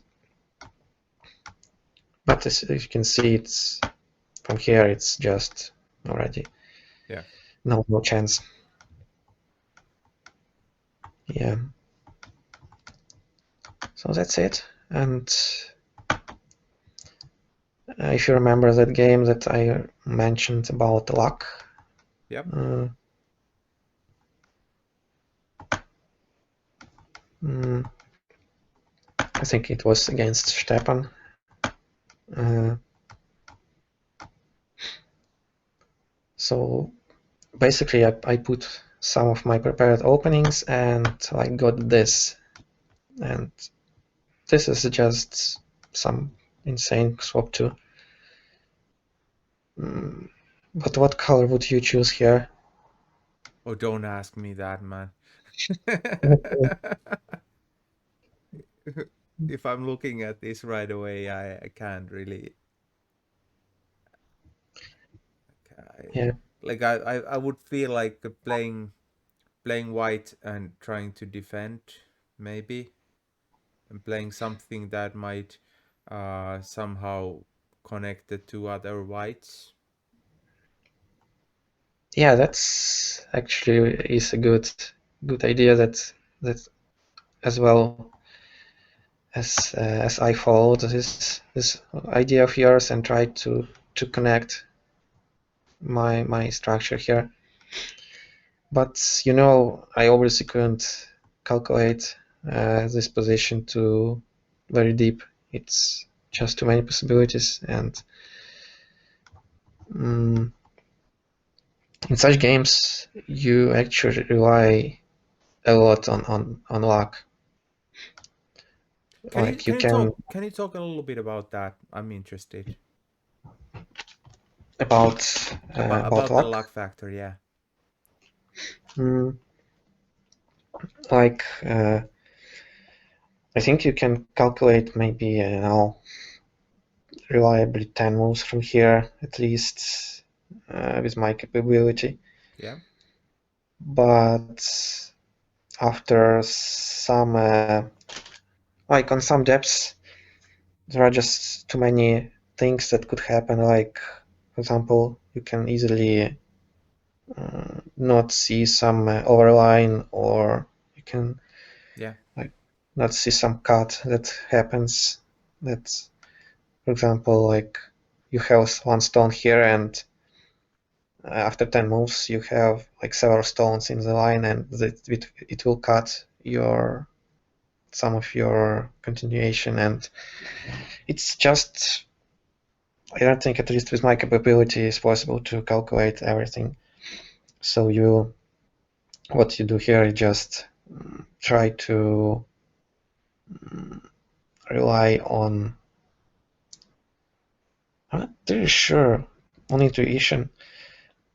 Like in this stage, you have to decide like which six move to play, and uh, there are many possibilities. You can try to connect it uh, just like in range. You put it closer to this first move, or you can try to connect it with this move. Yeah. And so I did actually, I think, start at this position for, I don't know, maybe half an hour or more, because you still need to calculate, like, for example, this move, mm, it is potential to cut this line if black tried to use this line. So you need to account for such things when you put your moves, because in other case, black just put here and they have attack on this side because nothing stops them. Right. Uh, and you should during the game check all these possibilities, but you simply cannot. And in many cases, at that point, it's not about playing perfect moves, but about the capabilities of you and your opponent. So both of you can do imperfect moves in such positions, and the person that makes less imperfect moves, I guess, wins. This is absolutely gold. I'm like really focused now what you're saying, and I think this is really valuable.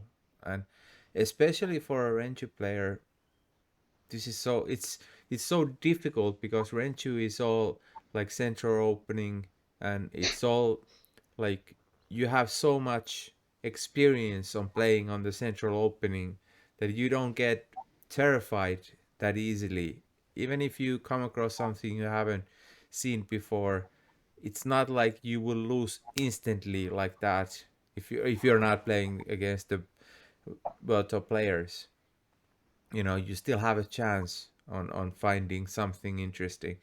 But in a Gomoku swap Gomoku, like in the first 5 moves or first 6 moves, you're pretty much playing, the game in your head, and Yeah, calculating the vast distances uh between the stones. I can't wrap my head around it. Like I can't do it. I'm sorry.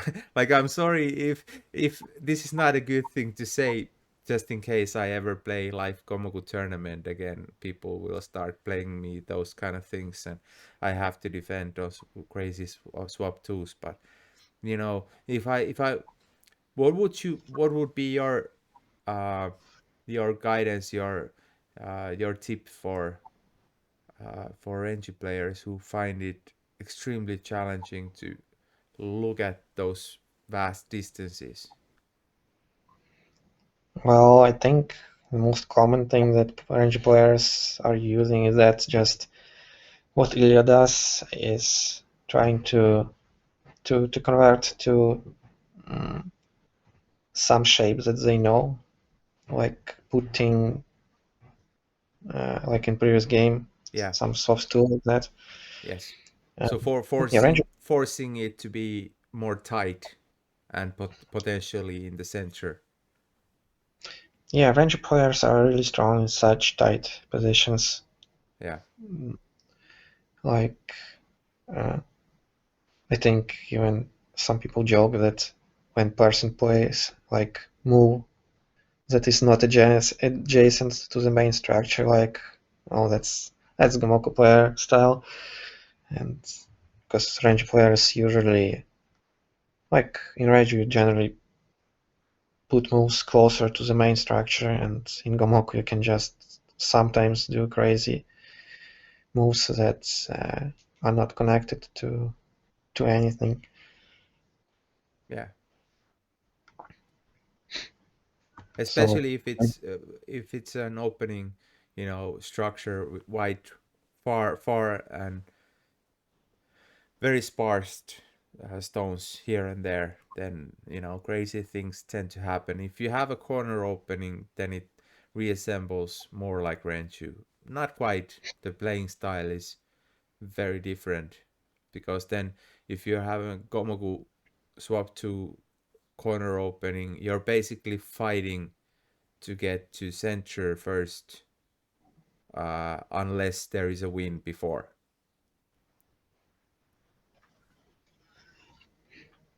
mm, Have I do you have I mean understood it correctly? Gamoku corner openings? Yes. Mm, yeah, it's generally good to find win before you get to center because it's I don't know with corner openings it's a lot of drawish positions, but people usually make uh, mistakes earlier. Yeah. And I think it feels for me that most of the corner openings might be drawish.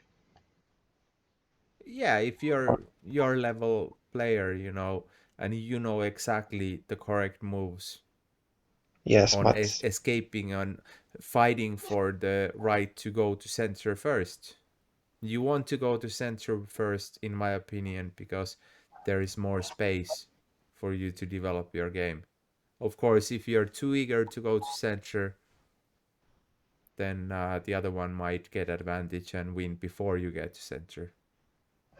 yeah, yeah, I'm not really sure if we will ever have enough theory to prove like every corner openings because there are so many. Yeah. But with offline Gomoku tournament that is going right now, a lot of positions gets analyzed. So probably in some years that might be a good database of all the moves and in corner openings at least some good lines. Yeah, the theory with Gomoku and Renju, they're so different, in the sense that in Gomoku it's about the shapes and patterns and your preparations and understanding and your your understanding of different types of structures, and but there can be slight variations always. So it can be a little bit closer to the edge, or it can be a little bit closer to some other stones. So Yeah, it's completely creating a changed. viable theory that you can apply in every situation is kind of impossible. But how do you teach these things for for new players, like these structures or these concepts is was the word I was going after. So how do you teach the concepts uh, for somebody who is not familiar with it? Yeah, with Komoku, I don't know. I feel it's. Uh, I generally approach things in life from practical point of view. I'm not really a theory guy, so I like to have a problem and try fixing it or solving it first, and after that, like starting exploring possible ways to solve this problem. Mm, Because I feel like when you study a lot of theory, you just get a lot of extra information that you don't need, and just a practical approach saves you time and effort and gives makes you more concentrated on the exact problem. That that approach probably won't work when you need to be a doctor because like you cannot just yeah, you start can. Yeah, practicing as a doctor without learning theory. But I think with Gamoku that works because you just you just train your neural network. Like if you know the AlphaGo, have yeah, you heard that story? yes, Yeah. I don't think it had any theory. It just had games and it could play with itself and it could calculate. That's all you need to be good. brute force. Yeah, and just just learning. I don't know, getting used of different shapes.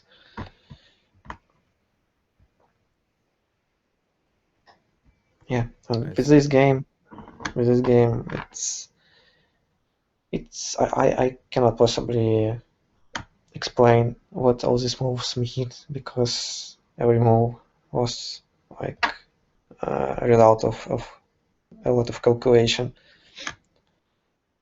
But on pretty much every position here is could have turned the tables.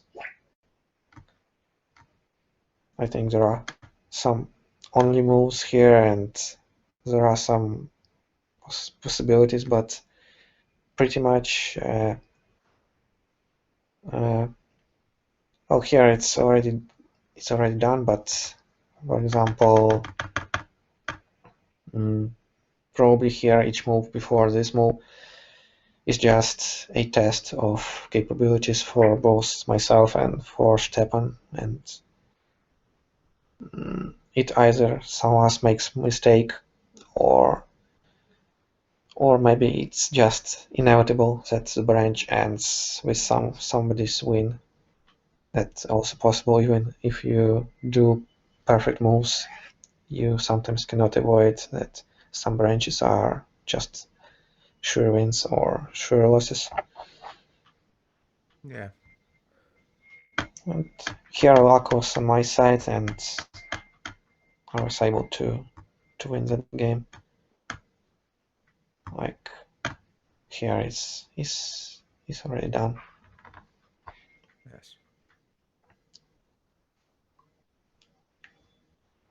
So if there is a Renchu player, I'm not just talking about myself, but generally speaking, Renchu player who participates in Komoku tournaments and faces the top players, um, and wants to win.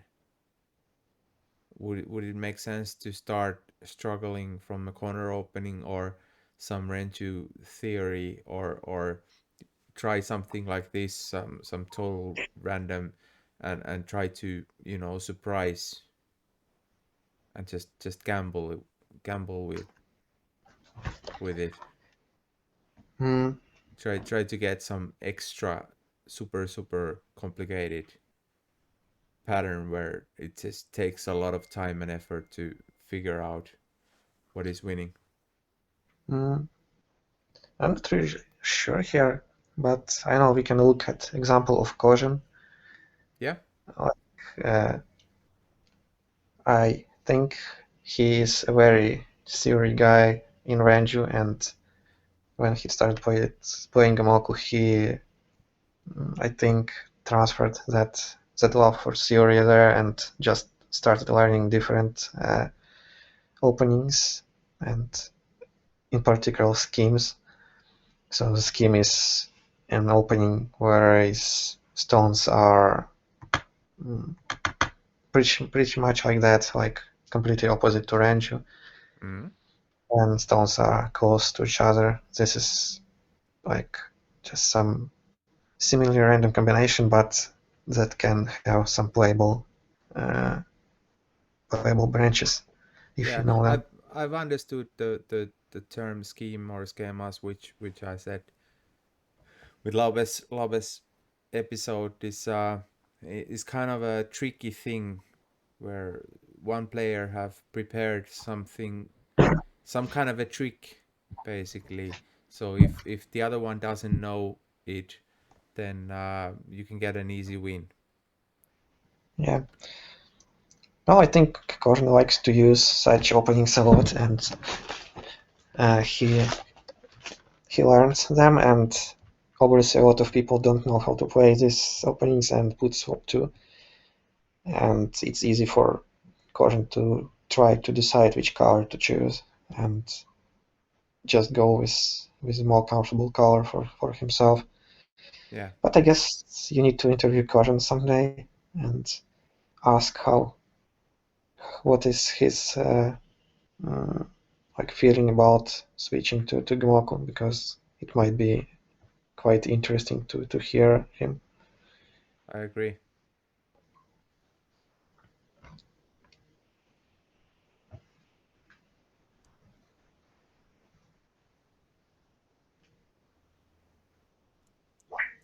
So, nice, three games. Any more prepared, or anything else you like to show before we take a short break and maybe try a couple of games?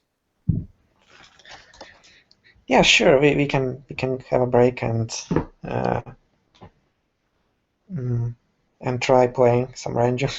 I'm I'm up for it. Fantastic. So, Oh, I guess. yes, we got one encouragement. I was asking the audience. We have a lot of people watching this, so I was asking the audience, you know, if there is any chance for me to win at least one game against you, and deep silence. I I said, think we, I think, even yeah, one person to say, yes, I there think is we there is have a chances. chance. Yeah. So yeah, Bonslash said, beat him hard.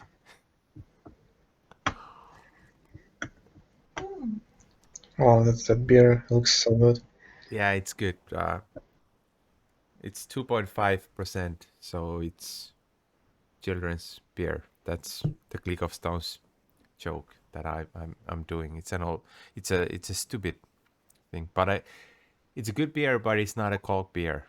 I have to say the disclaimer every time because I'm fishing for Coke beer sponsorship.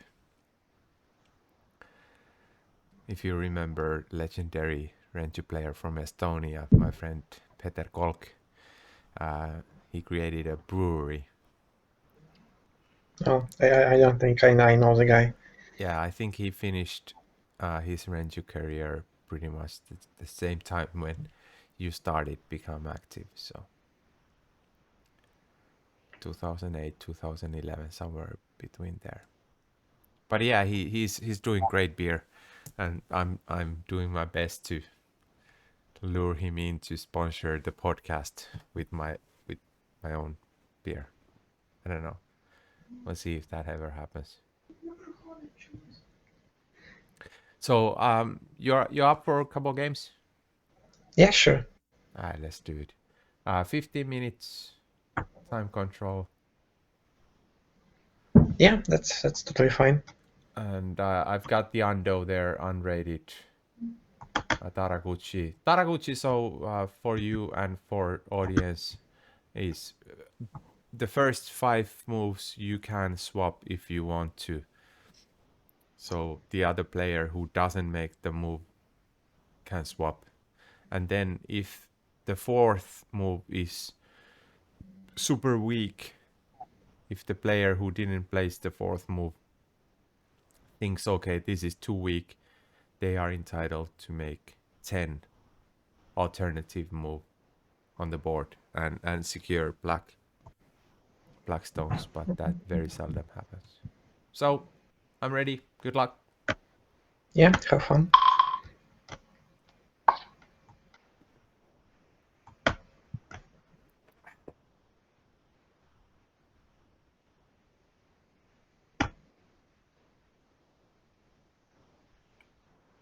Indirect. Fantastic. Let's do my favorite. Mm,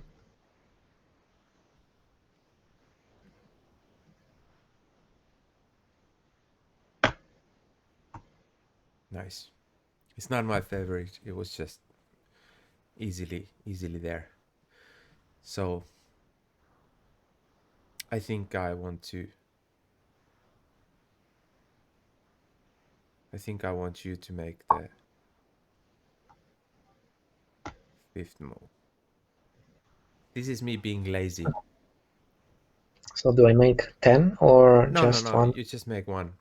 You cannot make 10 because uh, I swapped. I had an option to play 10, but no, So now it's just me playing black, right? you No, play you offer fifth stone, and after the fifth stone I can decide which I want to play with. So it's your, because you played the fourth move, now you need to try to make it balanced with one move. And after that move I have a chance to swap. mm-hmm. Okay, let me think.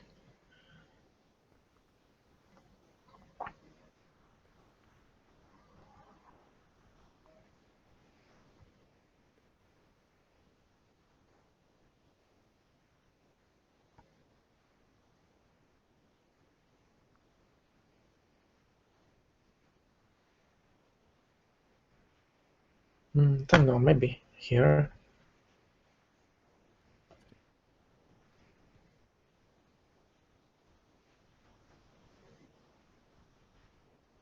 Yeah, I understood. No, don't have any idea how to play Taraguchi. I haven't played it in so long. Yeah, I have played some games now over the last 2 months, uh, but I'm very rusty regardless. So I'm playing intuition. Oh, my style. Okay. Yes, yes, similar style but different skill level. So what I'm thinking intuitively, first this stone and this stone. And if I'm looking at trying to calculate if this one is taken, then black could potentially take this or Okay. even up. So Okay. let me. I want to see. I want to Oh, see as yes. well, but I'm just thinking that maybe white is not strong enough if black plays down or up. Maybe white is not strong enough. Maybe white plays here, black plays here.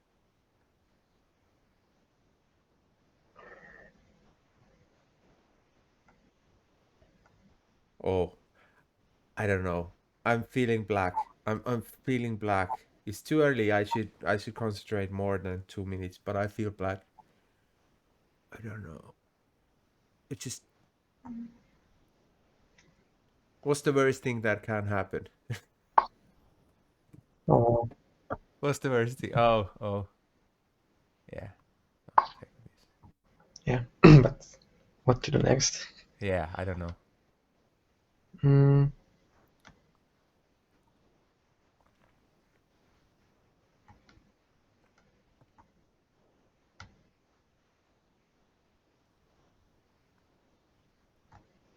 maybe let's try this.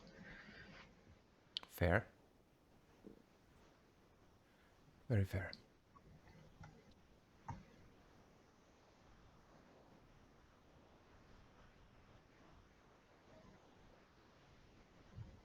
Okay.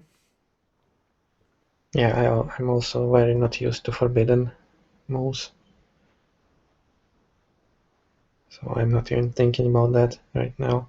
Yeah, there's not enough stones to think. Generally speaking, it's too early to think at this point the forbidden moves. So what I'm thinking now is here. I don't know if playing playing the three would help. So this was another intuition. Play this and then play that.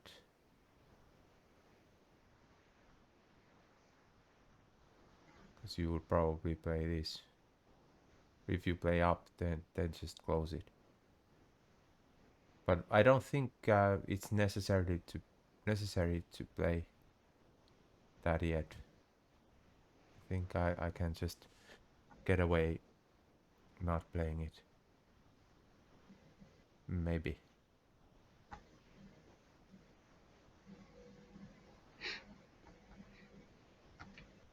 Yeah, to be honest, I don't like this position for myself.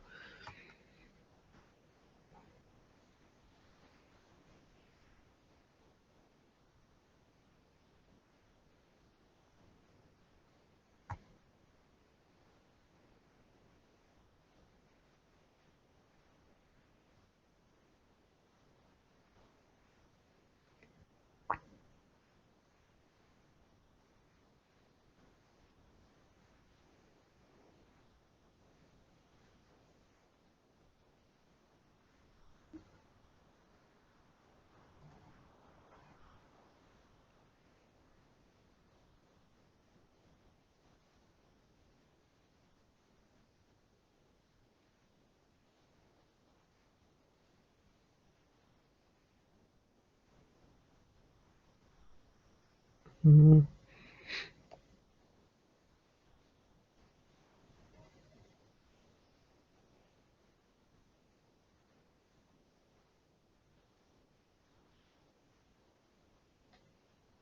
yeah, I'm just silent because I'm trying to think of some way to save myself here. Because Maybe you're overestimating my attacking capabilities. yeah, that's the only thing that can save me now. Yes, I guess so. Unless you start hyper aggressive, but I think the position is too weak maybe for white to be taking that stance. At least I'm like I'm like you facing Gergo, and if he starts playing super aggressive, then I would like miss 3 heartbeats if you made some move now, which I didn't think. But I wouldn't panic. I still have 11.5 minutes.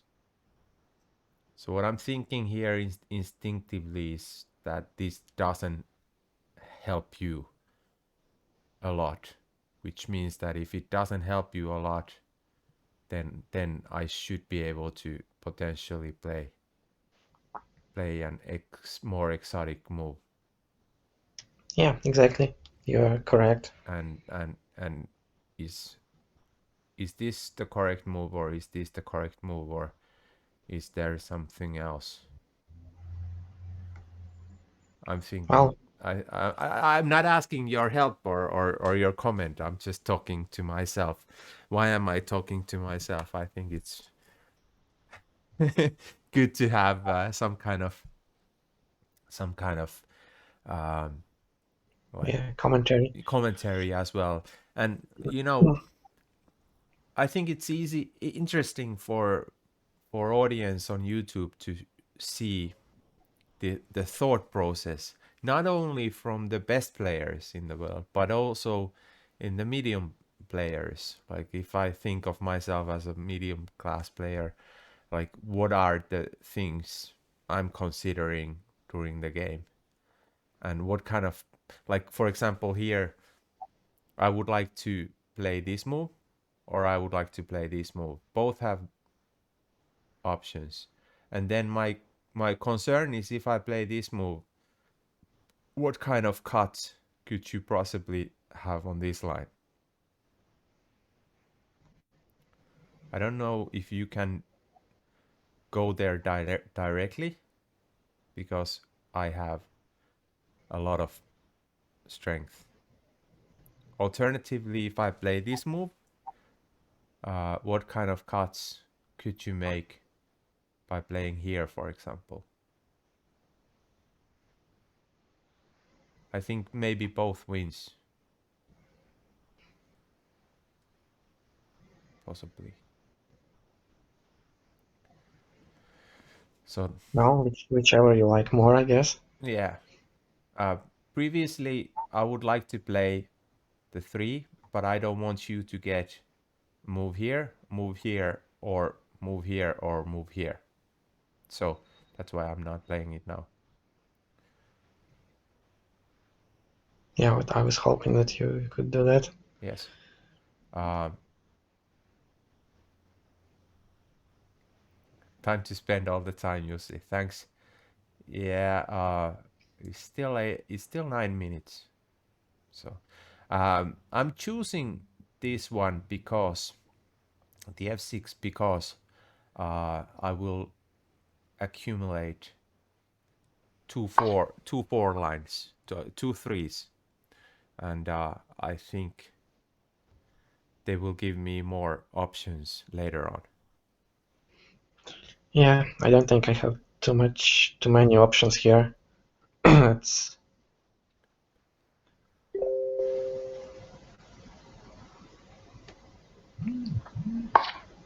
yeah,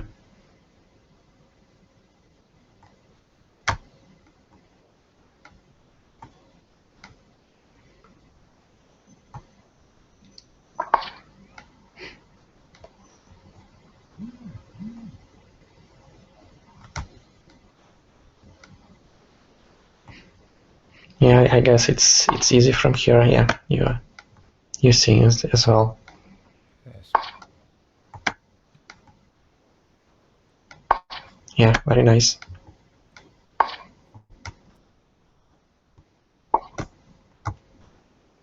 Feeling good. Yeah, I didn't tell you, but I lost all the games before this episode on the podcast. So I told it on the break, but yeah, very lucky for me. Thank you. We actually, for the audience, we prepared this. We prepared the game, so it was all show off, and for me to not, save my face.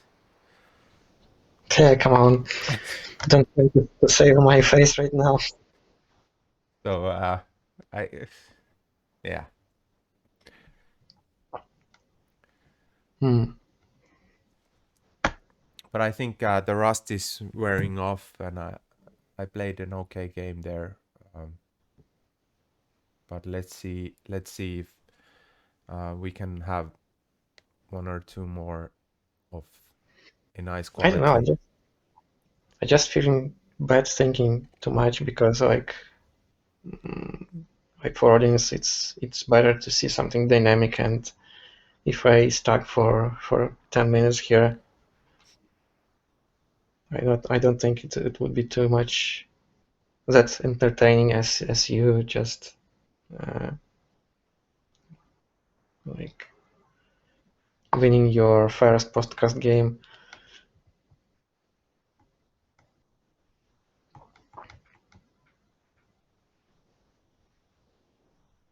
Okay, let me be lazy as well. Yes, I was afraid you might do that, but I guess it's fair.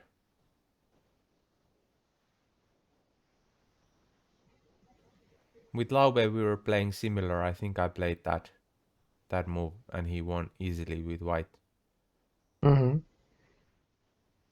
So I'm playing a bit different.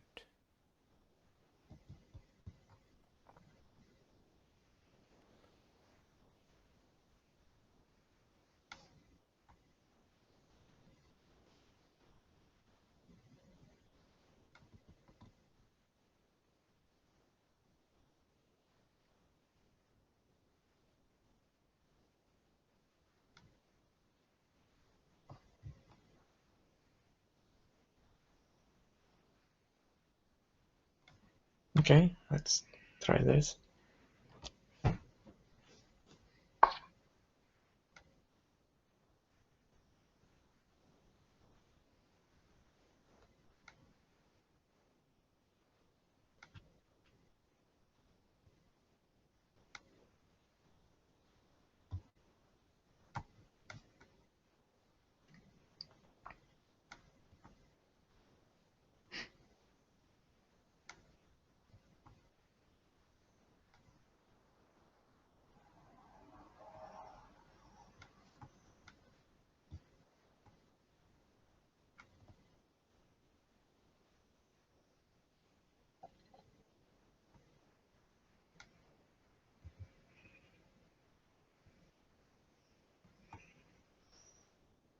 All right.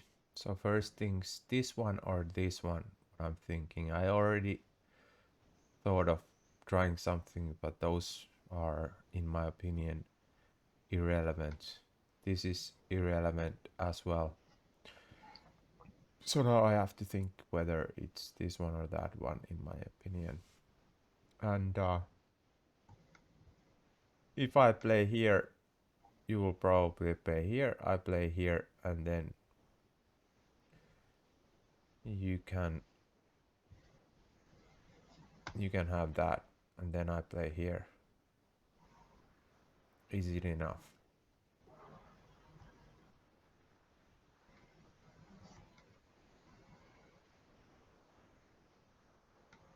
Maybe it is. Is there? And then a Renchi player will have to, before they make their move, intuitively they kind of go back to, hey, what are the fouls? So if I play here, you play here, I play here, and if you play here, you could play here. Uh,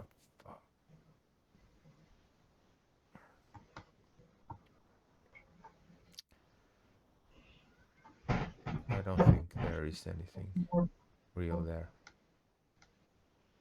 If I play here, you play here.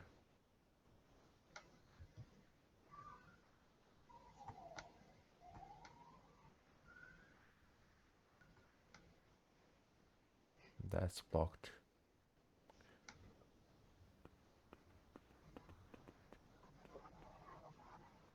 I wanna try that. Mm, I don't know, let's And you just... did it. You trust me that I calculated that all that. Yes, I'm lazy. Okay.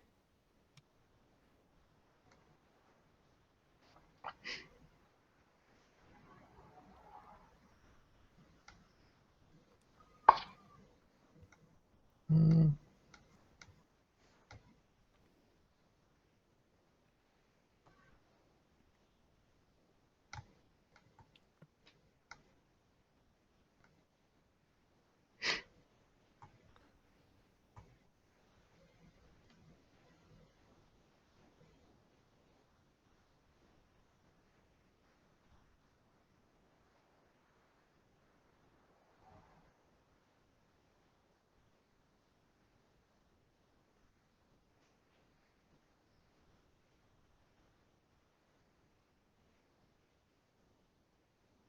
Hmm. so what you're thinking about? I was thinking about blocking here, but it looks like boring. It might be Mm, effective, but it might be too boring.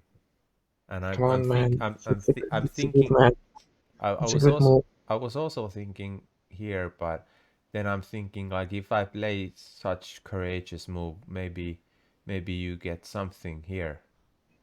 And I was looking at the lines of what that something could possibly look like with these You lines. know, your boring move is good, I think. Okay, I take your word for it. 'Cause, well, now you can get creative and Yeah, maybe. Yeah. So now you only have one line, but you can't do anything with that one line. Uh, yeah, not yet. not yet, no. So how to control? Maybe I could possibly find a way to use these stones and get some strength. So my plan, if Ando was asking me where do you want to create your final attack, uh, I think over here. Did Ando teach you how to play? Yeah, Was yeah. Well, I was part of the online Renju class from 2003 January um, until so the very end. So yeah, I consider him as my teacher, as well as the other Finnish players. But other Finnish players are more mentors than teachers.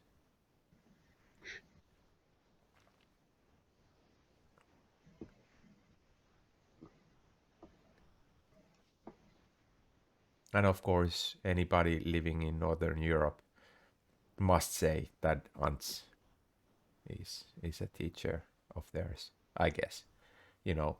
At least certain extent. So have learned a lot about directly and indirectly from Ants's teachings. yeah, I don't think you can get into this game and not know about ants. Yes. So what I'm thinking is trying to use more of the horizontal, like more of the vertical lines than the horizontal lines. Vertical lines are more useful in Renju because they extend to farther uh, places. But how do I control it and still remain relevant?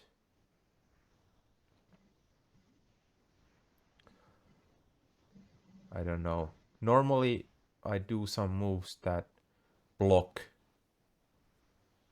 I try to ask myself, what is the most irritating way to play, and then blocking, and gathering stuff. So what can I do here to start blocking, start making you play moves? So you want to give attack to me? Yeah, kind of. So I want to do something where you play like that, and then I just I block you, and then I will gain something, something like this. Yeah, that's quite annoying strategy. I must agree with you.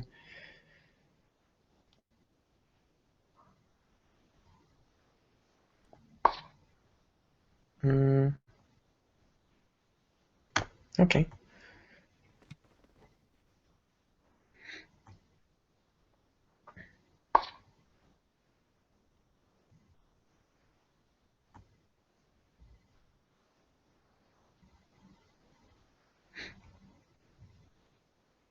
Yeah, that like nice thing about Ranger that like six stones for white doesn't count as overline here. Yes. Yeah, for any Gomoku players watching, White will win with 6. White can do anything. Black will lose with an overline. Or open double three or any kind of double four.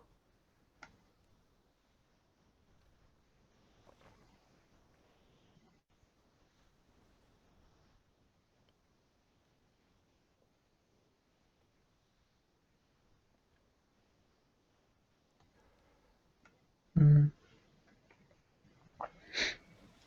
Yeah, I'm actually thinking about f9 and if if it gives anything like useful to me at all.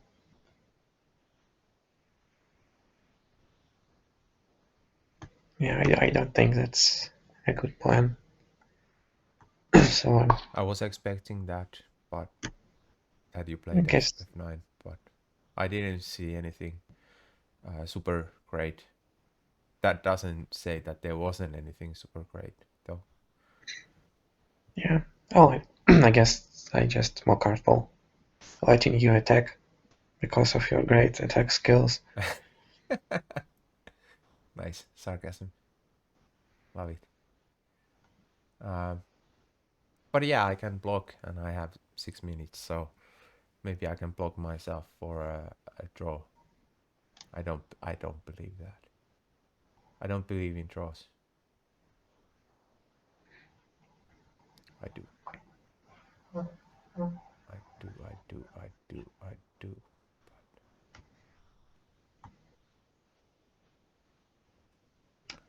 What then? Something like this? Maybe. Possibly. I point to find something on top, some continuation. No, no. I think that's already done. So eventually, apparently, I exhausted that chance.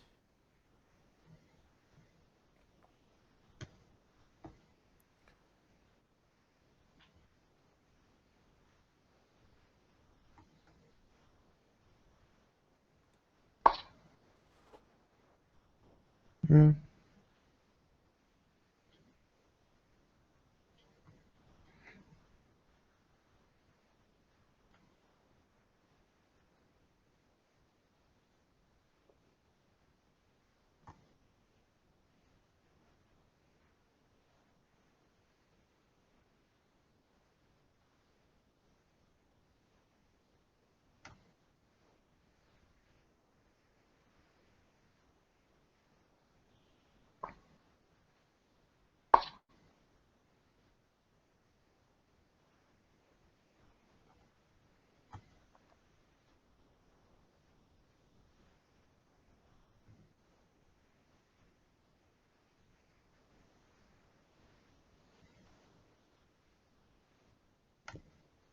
Yeah, still defensive on my side. Just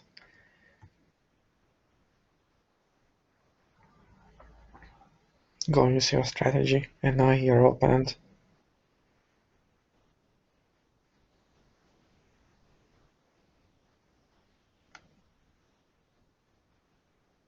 Is it this one, th6 or f7?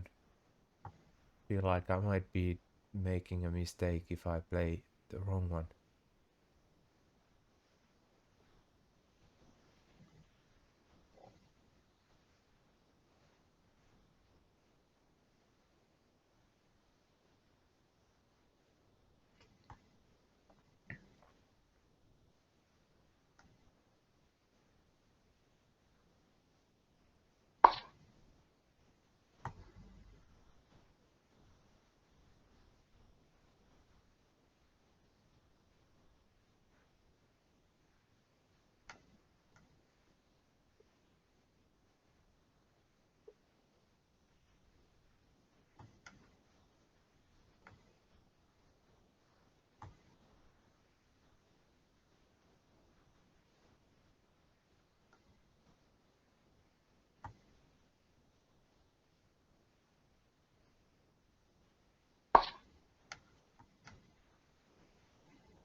Yeah, you are doing bad job entertaining your audience.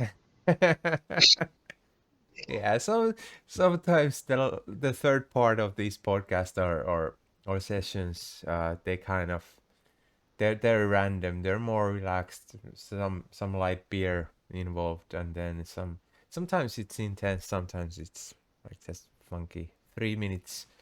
So I shouldn't be talking. I should be just. That was my plan. Yeah, I know. I noticed. I noticed.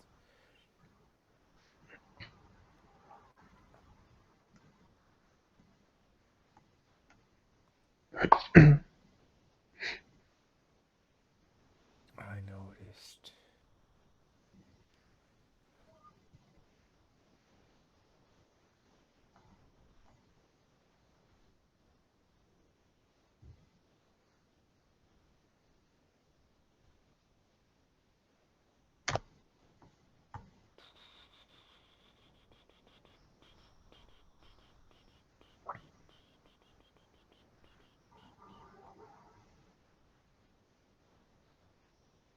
Where is it?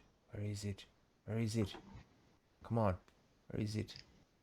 Are you searching for a magic move? Yeah, I am. I think I might be disappointed here. I don't feel it. Don't feel it.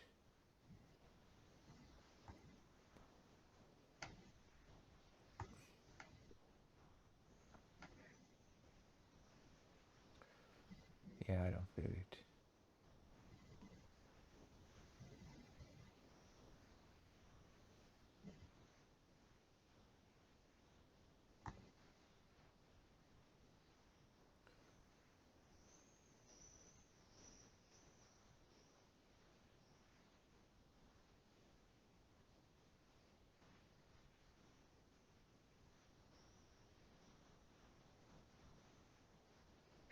You can still go for a draw.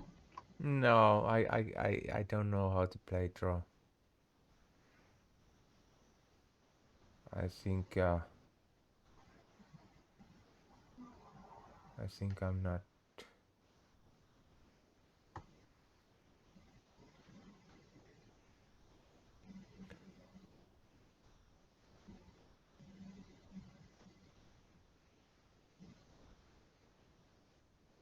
50 seconds. Come on. I can't see anything. Okay, I might do something like that. Okay. Yeah. Did you find a win there? No, not really. But uh, actually, actually,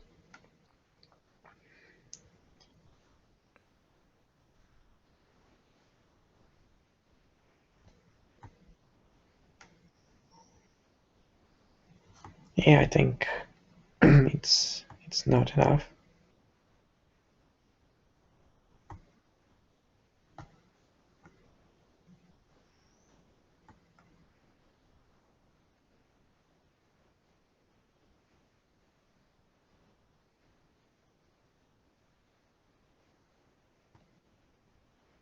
Well, you got this. You got 10 minutes. I have 40 seconds. So.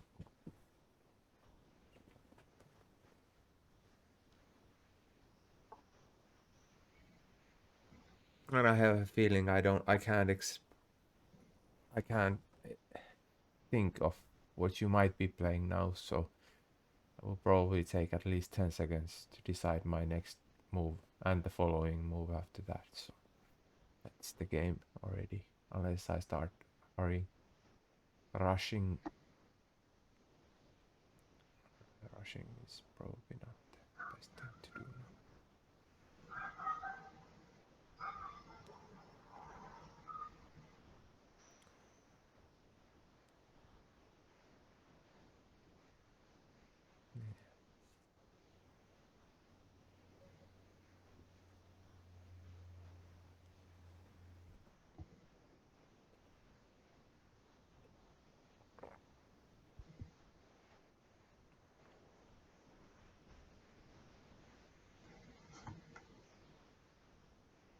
Mm, okay, let's try this.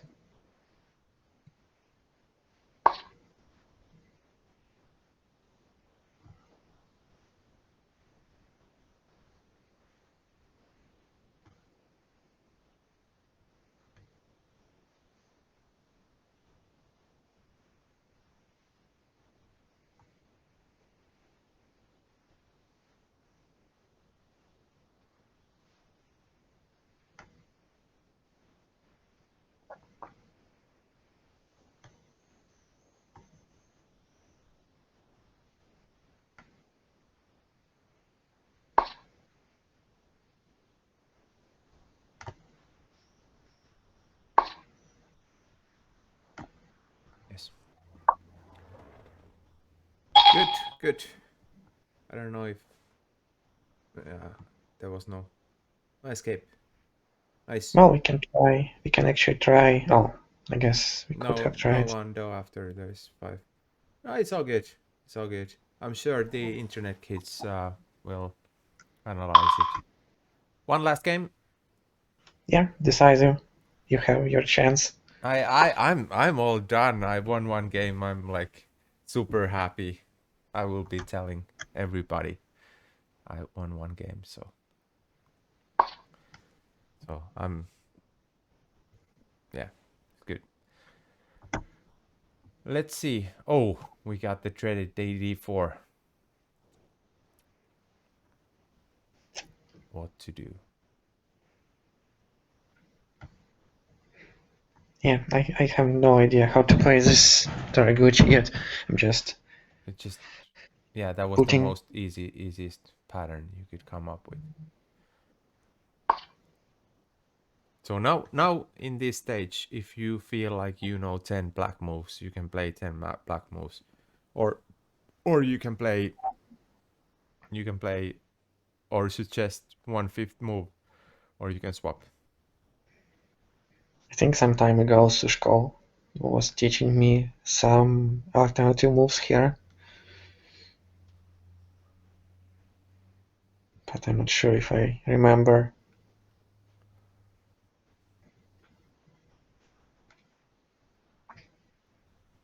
Yeah, it was fun stuff, and I was coming to Estonia to Tallinn for some range tournaments, and sometimes like spending a lot of time preparing with Sushko because we were uh, like living in one hotel room, and it was very useful companion for preparation because he knows so many theories. Yeah.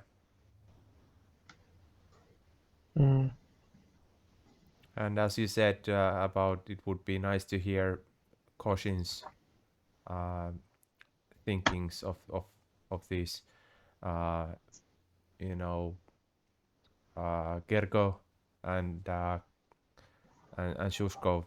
They both have been the most requested guests that people approach me. You know, have Gergo or Shushkov on. So yeah, put them on. uh, I mean for that as well. I'm hoping I could uh, It get them would both. be very interesting to hear what they can say as Yes, well. yes.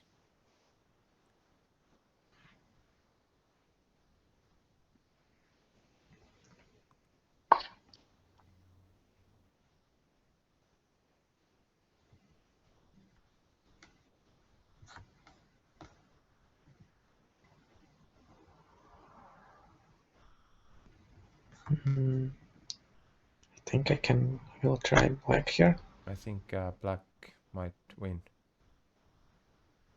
So why did you put that move? I don't know. I was thinking something else, but yeah. Oh, oh, this is already super bad. Mm, not sure if I know what to do here, but this feels like just direct.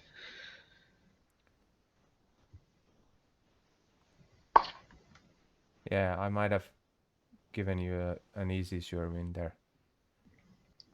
Well, I blunder such positions. Yes.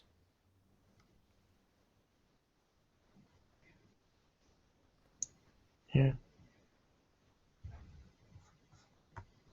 yeah. The big strengths of players like Georgi is that they are very stable as players, and in a way, I can say that I am stable.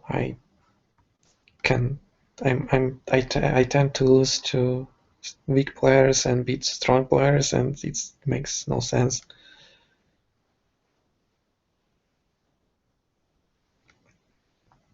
I'm pretty good at losing to weak players and losing to strong players. Oh, so yes, you are stable. It's Yeah, good. I'm really stable player.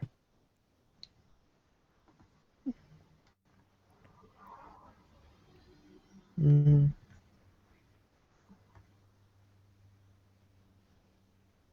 it should be some very easy sure in here, and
Yeah.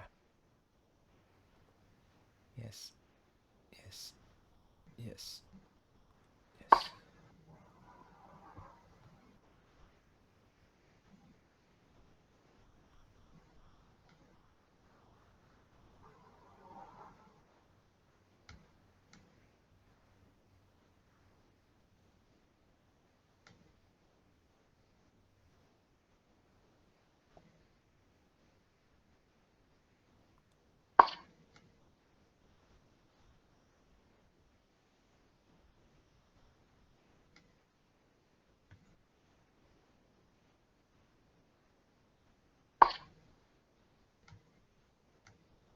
Oh, I should have played that, and that was already a foul. I should have played the four and foul you here. where? Oh, How did I miss that? I should have played the foul here. because you hurry up. Yeah, I'm blaming the beer. Kids don't drink beer before playing Renshu. You see Yeah, this? Yes, of course you yeah, see it. no, yeah. Oh no, Ah, no. I don't even count falls right now. I'm yeah, so used to Sudoku. yeah. But is it all lost? Is it all lost?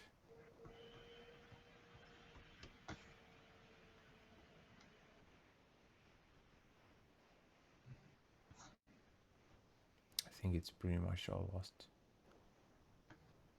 All my dreams.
Yeah, that's some.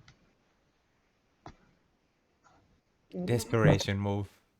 yeah, not expect. That was the playing style that separated me from being a one-down player to a two-down player back in the day. Oh, really? Yes, out of the box, random desperation moves. Yeah, confusing your opponents. Yeah.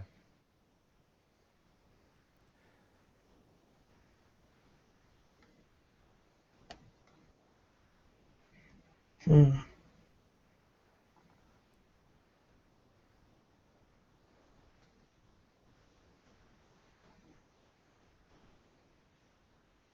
I don't know. Really should have played at least some games before this session.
Good.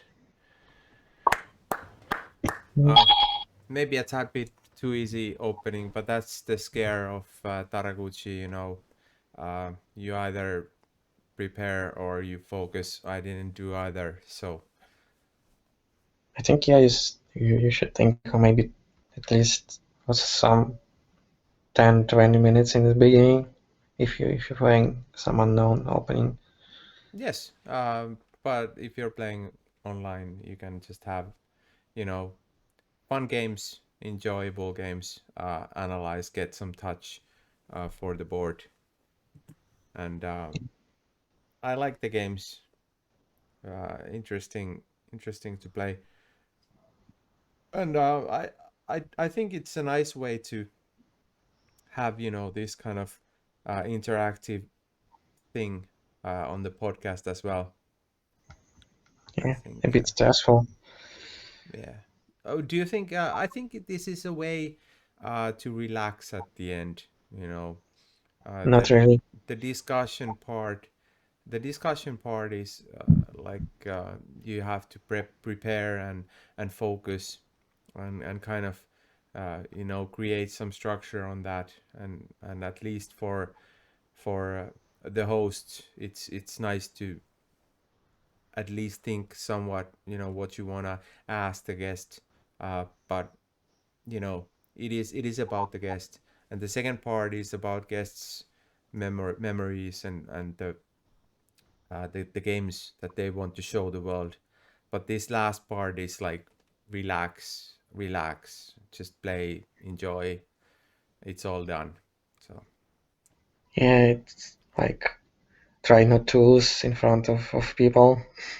yeah, but Yeah. it's not that serious, if you win or if you lose, doesn't it doesn't matter, you know. So Yeah, but yeah, it still was very fun. nice games. You were a superb guest, my friend. Yeah, yeah. Thank you for hosting. It was more time than I expected, to be honest. Yeah, I told you it's gonna be 3 hours or something. And yeah, Almost 4 by yeah, now. 3.5 hours, almost 4 hours altogether on the call. So um, I'll do some editing. I'll put some teasers at the end of episode 9, the Fukui's episode, and I'll post that last episode tomorrow, and I'll finish the editing next week and start hunting for next guests. Yeah, sounds like a great plan. Thank you for being the guest this week. Thanks for the stories. Uh, wish you a nice, successful 2021, and I hope to see you in live tournaments later this year. Yeah, thank you for teasing me with this like great looking beer that I don't have here. All right, catch you later. Thanks for watching, guys. Yeah, thanks, man. Cheers. Bye bye. Yeah, bye bye.